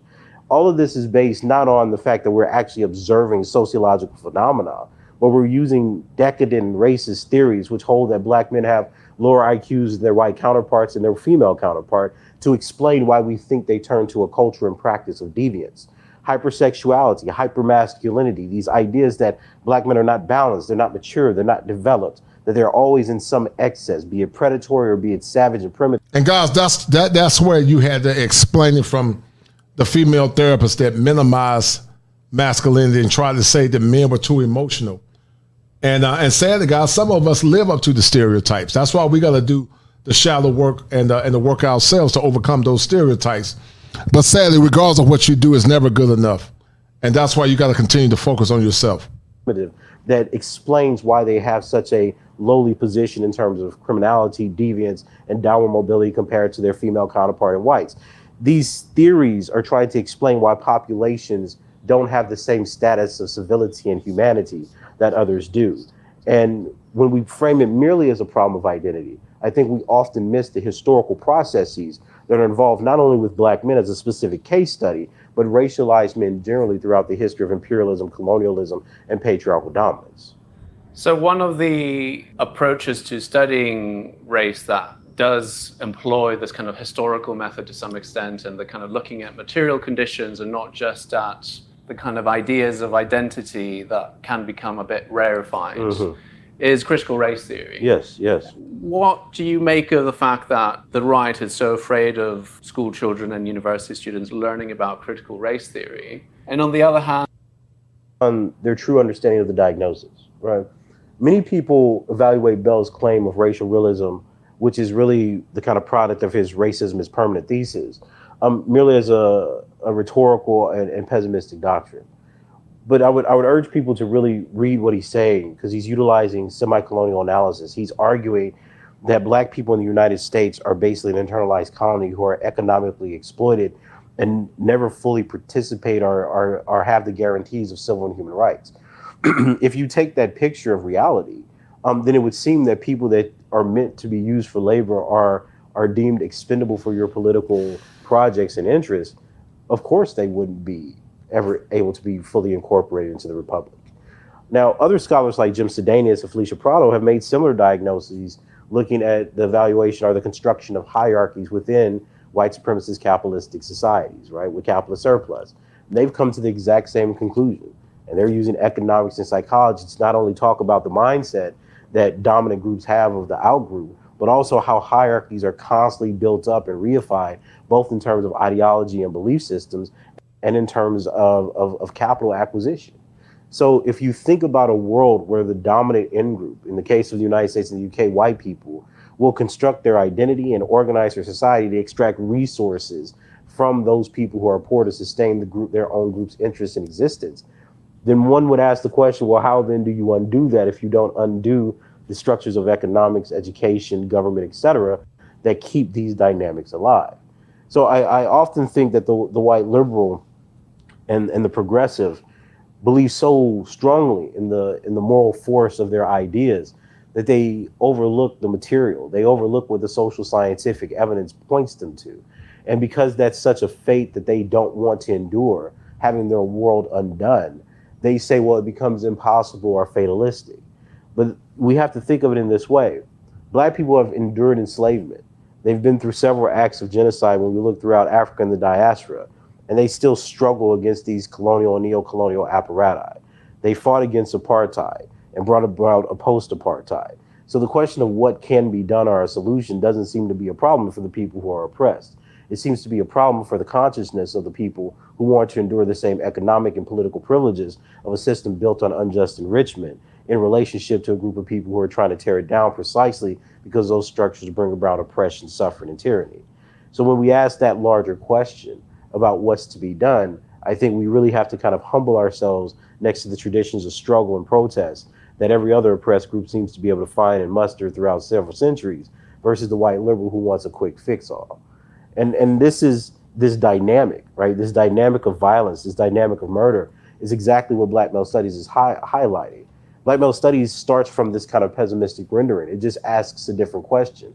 Whereas intersectionality's political solution is, let's join together to the exclusion of these nationalistic Black men who have been targeted by the state. Black male studies says, well, what is the state's relationship to imposing genocidal violence on members of the certain racial or ethnic male group? Because those usually are the most radical groups. Why then do patriarchies target racialized men so strongly if they're actually part of the patriarchal order themselves, right? Notice, all the members of the Black Panther Party, Black civil rights organizations, all the Black radicals of the 1960s and 70s were killed by the state. They were criminalized by the state. Even with Black Lives Matter, they created the term Black identity extremists. They didn't go arrest the Black women. They arrested and killed Black men. So ask yourself this question. If Black men really do function as part of a structure that recognizes and accepts their maleness and their patriarchal potential, why does it take such great efforts to criminalize and demonize and kill them in every struggle people have for racial revolution and freedom?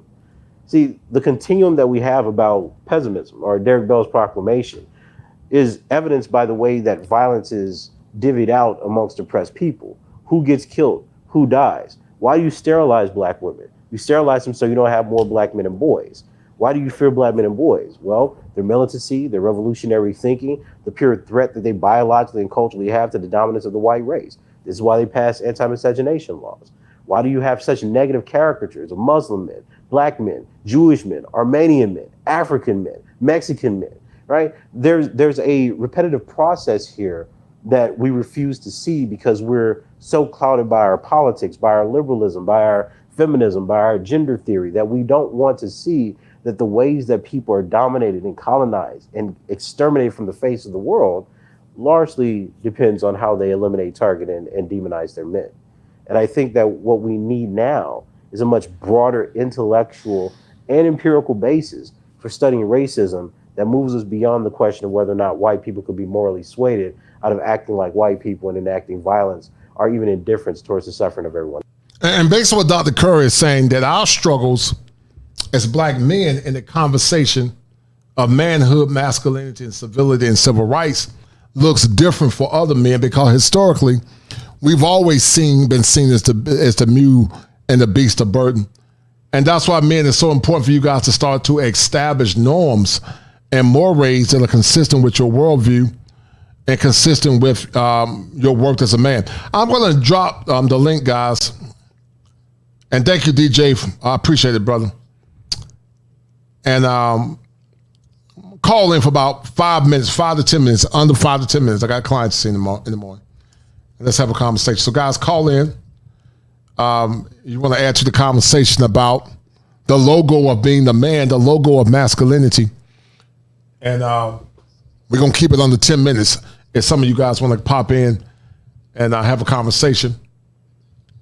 And if not, I'm going to end the stream in a minute because I'm tired. But I would like to hear from one of you brothers shortly, under 5 to 10 minutes. And we'll keep it on the day. But in the meantime, guys, go check out my man, Edward Fields IV, and this epic book called Emasculated. So go check that book out. Go check out that brother. Go get that book. Have you been distressed or perplexed? Emasculated, a book written by Edward Fields IV. Everything that needs to be known about men in modern time. Listen, men are not complex. They are misunderstood and unappreciated. Learn what men really feel, think, and desire. Also observe their struggle for acceptance, love, and belonging. A must read for every man in this classic book by Edward Fields IV, Emasculated. Go get your copy now.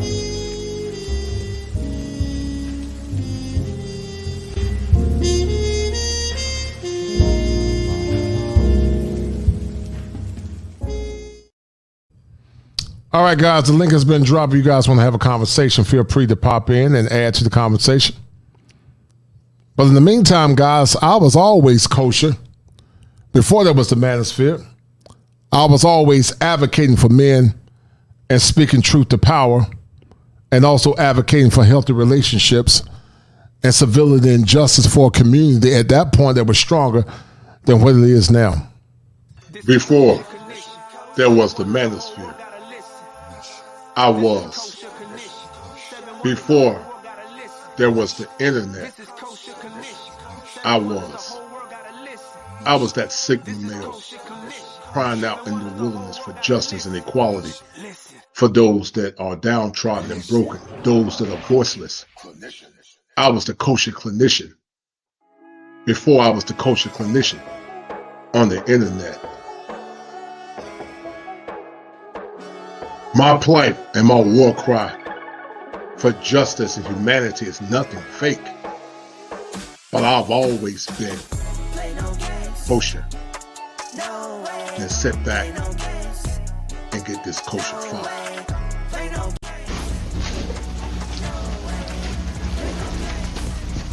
Hello, everyone. Is there equality in America, fact or fantasy? First of all, I would like to salute all fellow human beings, and most graciously those who are beacons of light for justice and righteousness. To vocally explain the tenets of equality, fact or fantasy, I must begin with the combination of two alphabets, I and F, which spells if. No respect of person, but gives protection to all them that fear him.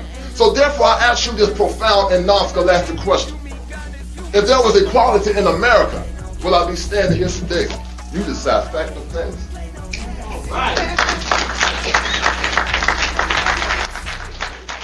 This is Kosher Condition. 7 wonders, the whole world gotta listen. This is Kosher Condition. 7 wonders, the whole world gotta listen. This is Kosher Condition. All right, guys, it appears that no one's going to call in, and that's okay on tonight. So, guys, because of that, we're about to sign off. Thank you guys for tuning in on tonight. It's been a great show. And thank you guys for tuning in. I got more coming up soon. But in the meantime, guys, it's been good. It's a recovering well. Come on, homie. What's going on, dog? Yeah, man. I'm about to sign off. And you popped in, man. Yeah, I noticed. Go ahead, brother. Real quick. I'm about to sign off. Go ahead. Come on, homie. Oh yeah, man. That was like that was a oh. Go ahead, brother. Real quick. I'm about to sign off. Oh, sure. Okay. Yep. I miss you, man. I've been following you. That was a good one. That freaknik scream you did was the freaknik. Real good. I'm glad you enjoyed it, man. Glad you enjoyed it.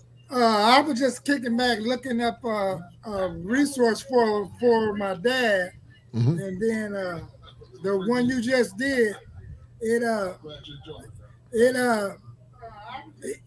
gives me something to to basically look at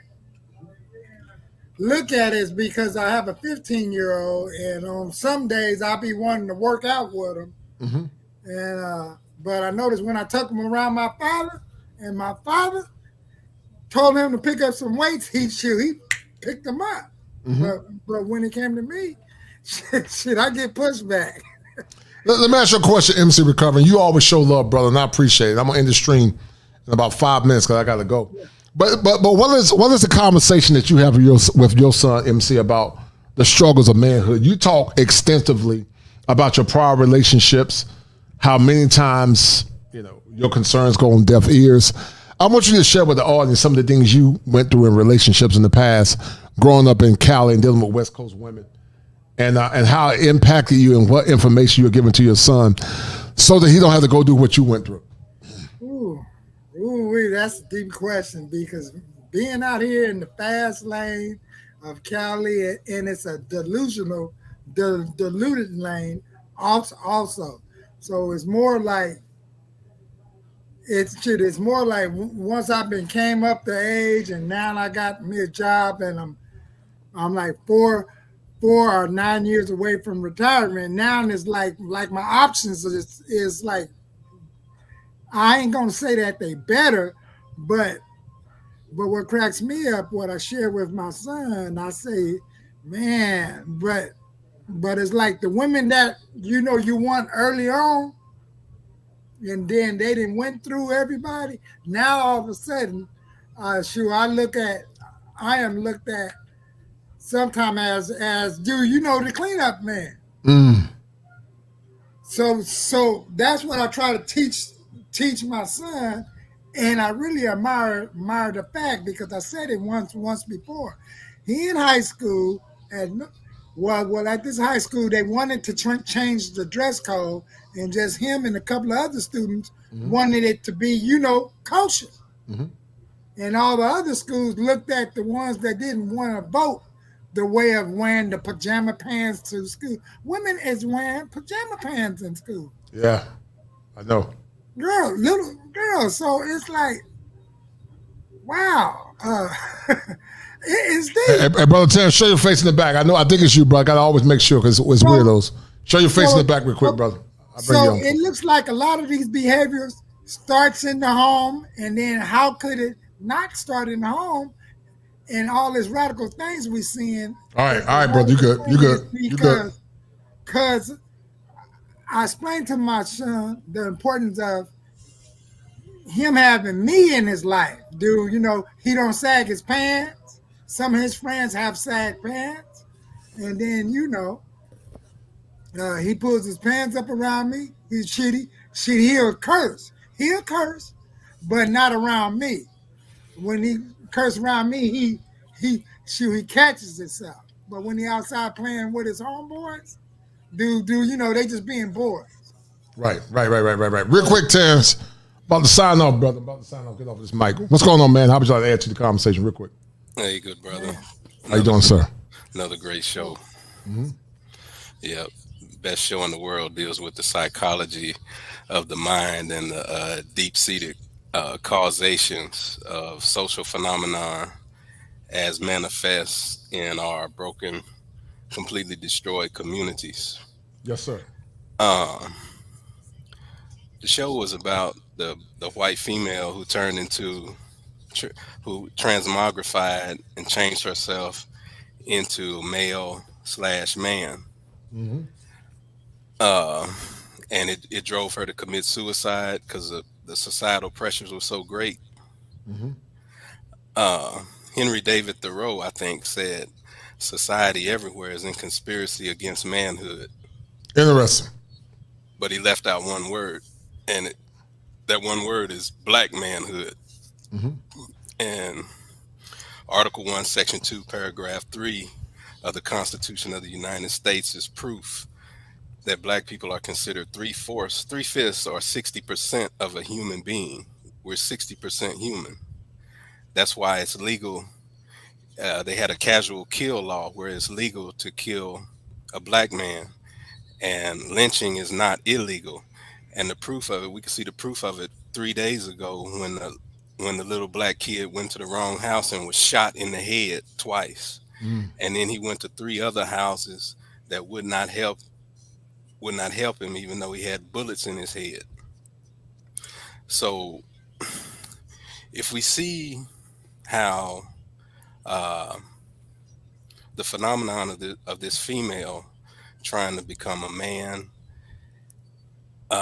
caused the death of her, because the greatest thing Elijah Muhammad said in the 60s, that the greatest thing God taught us was to accept your own and be yourself.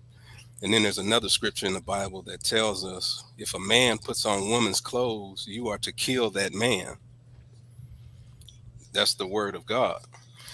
And what we have to do now as psychologists, therapists, and clinicians like yourself, you take what this female went through is the exact same thing that we went through with slavery. See, in slavery, they tried white people.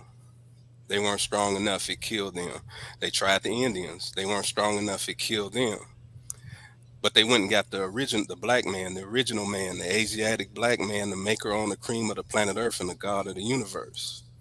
And we were able to be slaves from 1555 to now 2025, a good 500 years. The same thing happened with this female. And where I'm gonna bridge the gap is this. The white female tried to become a man and it killed her. What we need to look at is how, since it was documented in 1960 with the 65 with the Moynihan report of how the government has turned our women into men, and that's the problem of the black community. The government has turned our women into men, and that's why in 1970 the average weight of a black female was 130 pounds. Today it's 190 pounds. The black female is the only female that's bigger than her men. Why? Because she's become a man. And this is why we have a 90% divorce rate today. And so the physical slavery of building this country is analogous to and parallel to the gender slavery that has taken place in 1965. Again, in the Moynihan report, our females were turned into men. The difference between the black female and that white female you just chronicled is the black females were just like the slaves. They were able to handle it, and they are handling their manhood now. They're surviving it longer than a white woman is. And there's a parallel. There's a parallelism. They're surviving their transmogrification and their change and their Frankensteinism into being a man in the society. The white female couldn't handle it. And we have to look at the ramifications and the repercussions of that, being 33% of black men in prison under court care, 60% alcohol or drug addicted, 60% unemployed, underemployed, 33% gay, 10% marry a white woman, complete destruction. And 90% of our females are fat. 90% of our marriages end in divorce. 80% of those are initiated by females, and 80% of black kids are fathered by the 16% of our population, which are the drug dealers, gangsters, thugs, criminals, and scumbags. And they are producing a prison population, and it's a form of modern slavery that our females are breeding slaves for the white man still to this day. Wow. Very true and very profound, man. And that's why these conversations are so important. But guys, we're going to end this stream. MC Recovery, man, I hope you do the work for your son, man. Make sure your son is getting what he needs as we move forward, man. And these conversations are important, to say the least. But guys, we're going to end this stream. Thank you guys for tuning in on tonight. See you guys coming up on Saturday if nothing don't happen. And guys, thank you for the support and everything, man. So about to sign off, guys. We'll talk soon. Be good. All right. All right, brother. All right, brother. All right. All right, guys. It's been a good one on tonight, talking about the struggle of the masculinity. And the question remains, once again, what is in your logo? And where do we go, guys, from this conversation where masculinity not only appears to be under attack, but the struggle of masculinity continues to go on and on and on and on. So, guys, we're signing off. And once again, guys, thank you for tuning in. Be well. Fire for your mind. The Kosher Clinician. If it ain't seven, it ain't kosher. Heaven and hell, that's what they told you. Real men put the strap down and we can toss them. Young heads picking back up and young dolphins. This is our culture. Now we talking kosher. Clinician, masculinity issues. Asking fathers who miss you. Mama drama don't kiss you. All a part of the ritual. This is how they get you. Separate the men, women clipping babies pretend to. Damn. Lovers, haters acting like vultures. If it ain't seven, it ain't kosher. If it ain't kosher, ain't right, gotta divorce us. If it ain't seven, it ain't kosher. If it ain't kosher, ain't right, gotta divorce us. If it ain't seven, it ain't kosher. If it ain't kosher, ain't right, gotta divorce us. This is kosher condition. 7 wonders, the whole world gotta listen. This is kosher condition. 7 wonders, the whole world gotta listen. This is kosher condition. 7 wonders, the whole world gotta listen. This is kosher condition. 7 wonders, the whole world gotta listen. Listen. Listen. All right, guys, we're signing off. And once again, guys, thank you for tuning in. Y'all have a good night, brothers.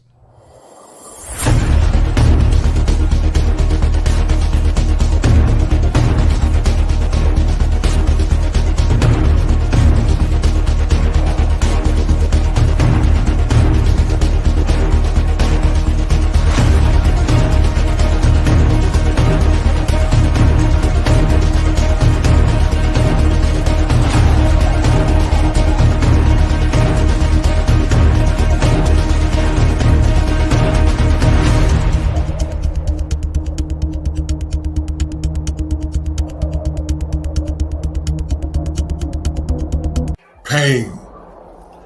I've been there. Locked up inside my head. Broken from fear, illusions, disappointment, and hopelessness. Who heard me in my silence, where being a man means nothing? Despair. I've been there too. Desperately seeking answers for the questions associated with manhood. Hills and valleys, too bleak to compare. Stress. Suffering in a utility silo. No comfort, no security. No freedom, no justice. Just do it for others. Challenges. Who will help me break the challenges? Lost in the vortex of darkness, hopelessness, fear, and abandonment. I've been there too. I've been there too.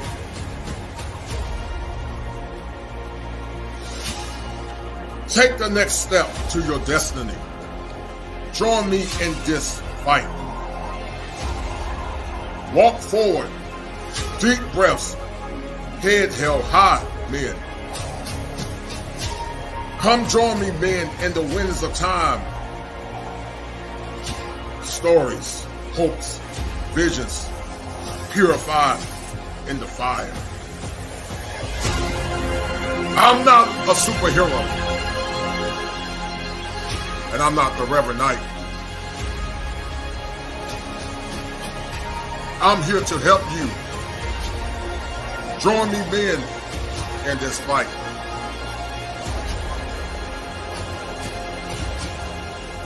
Break the chains of your mind.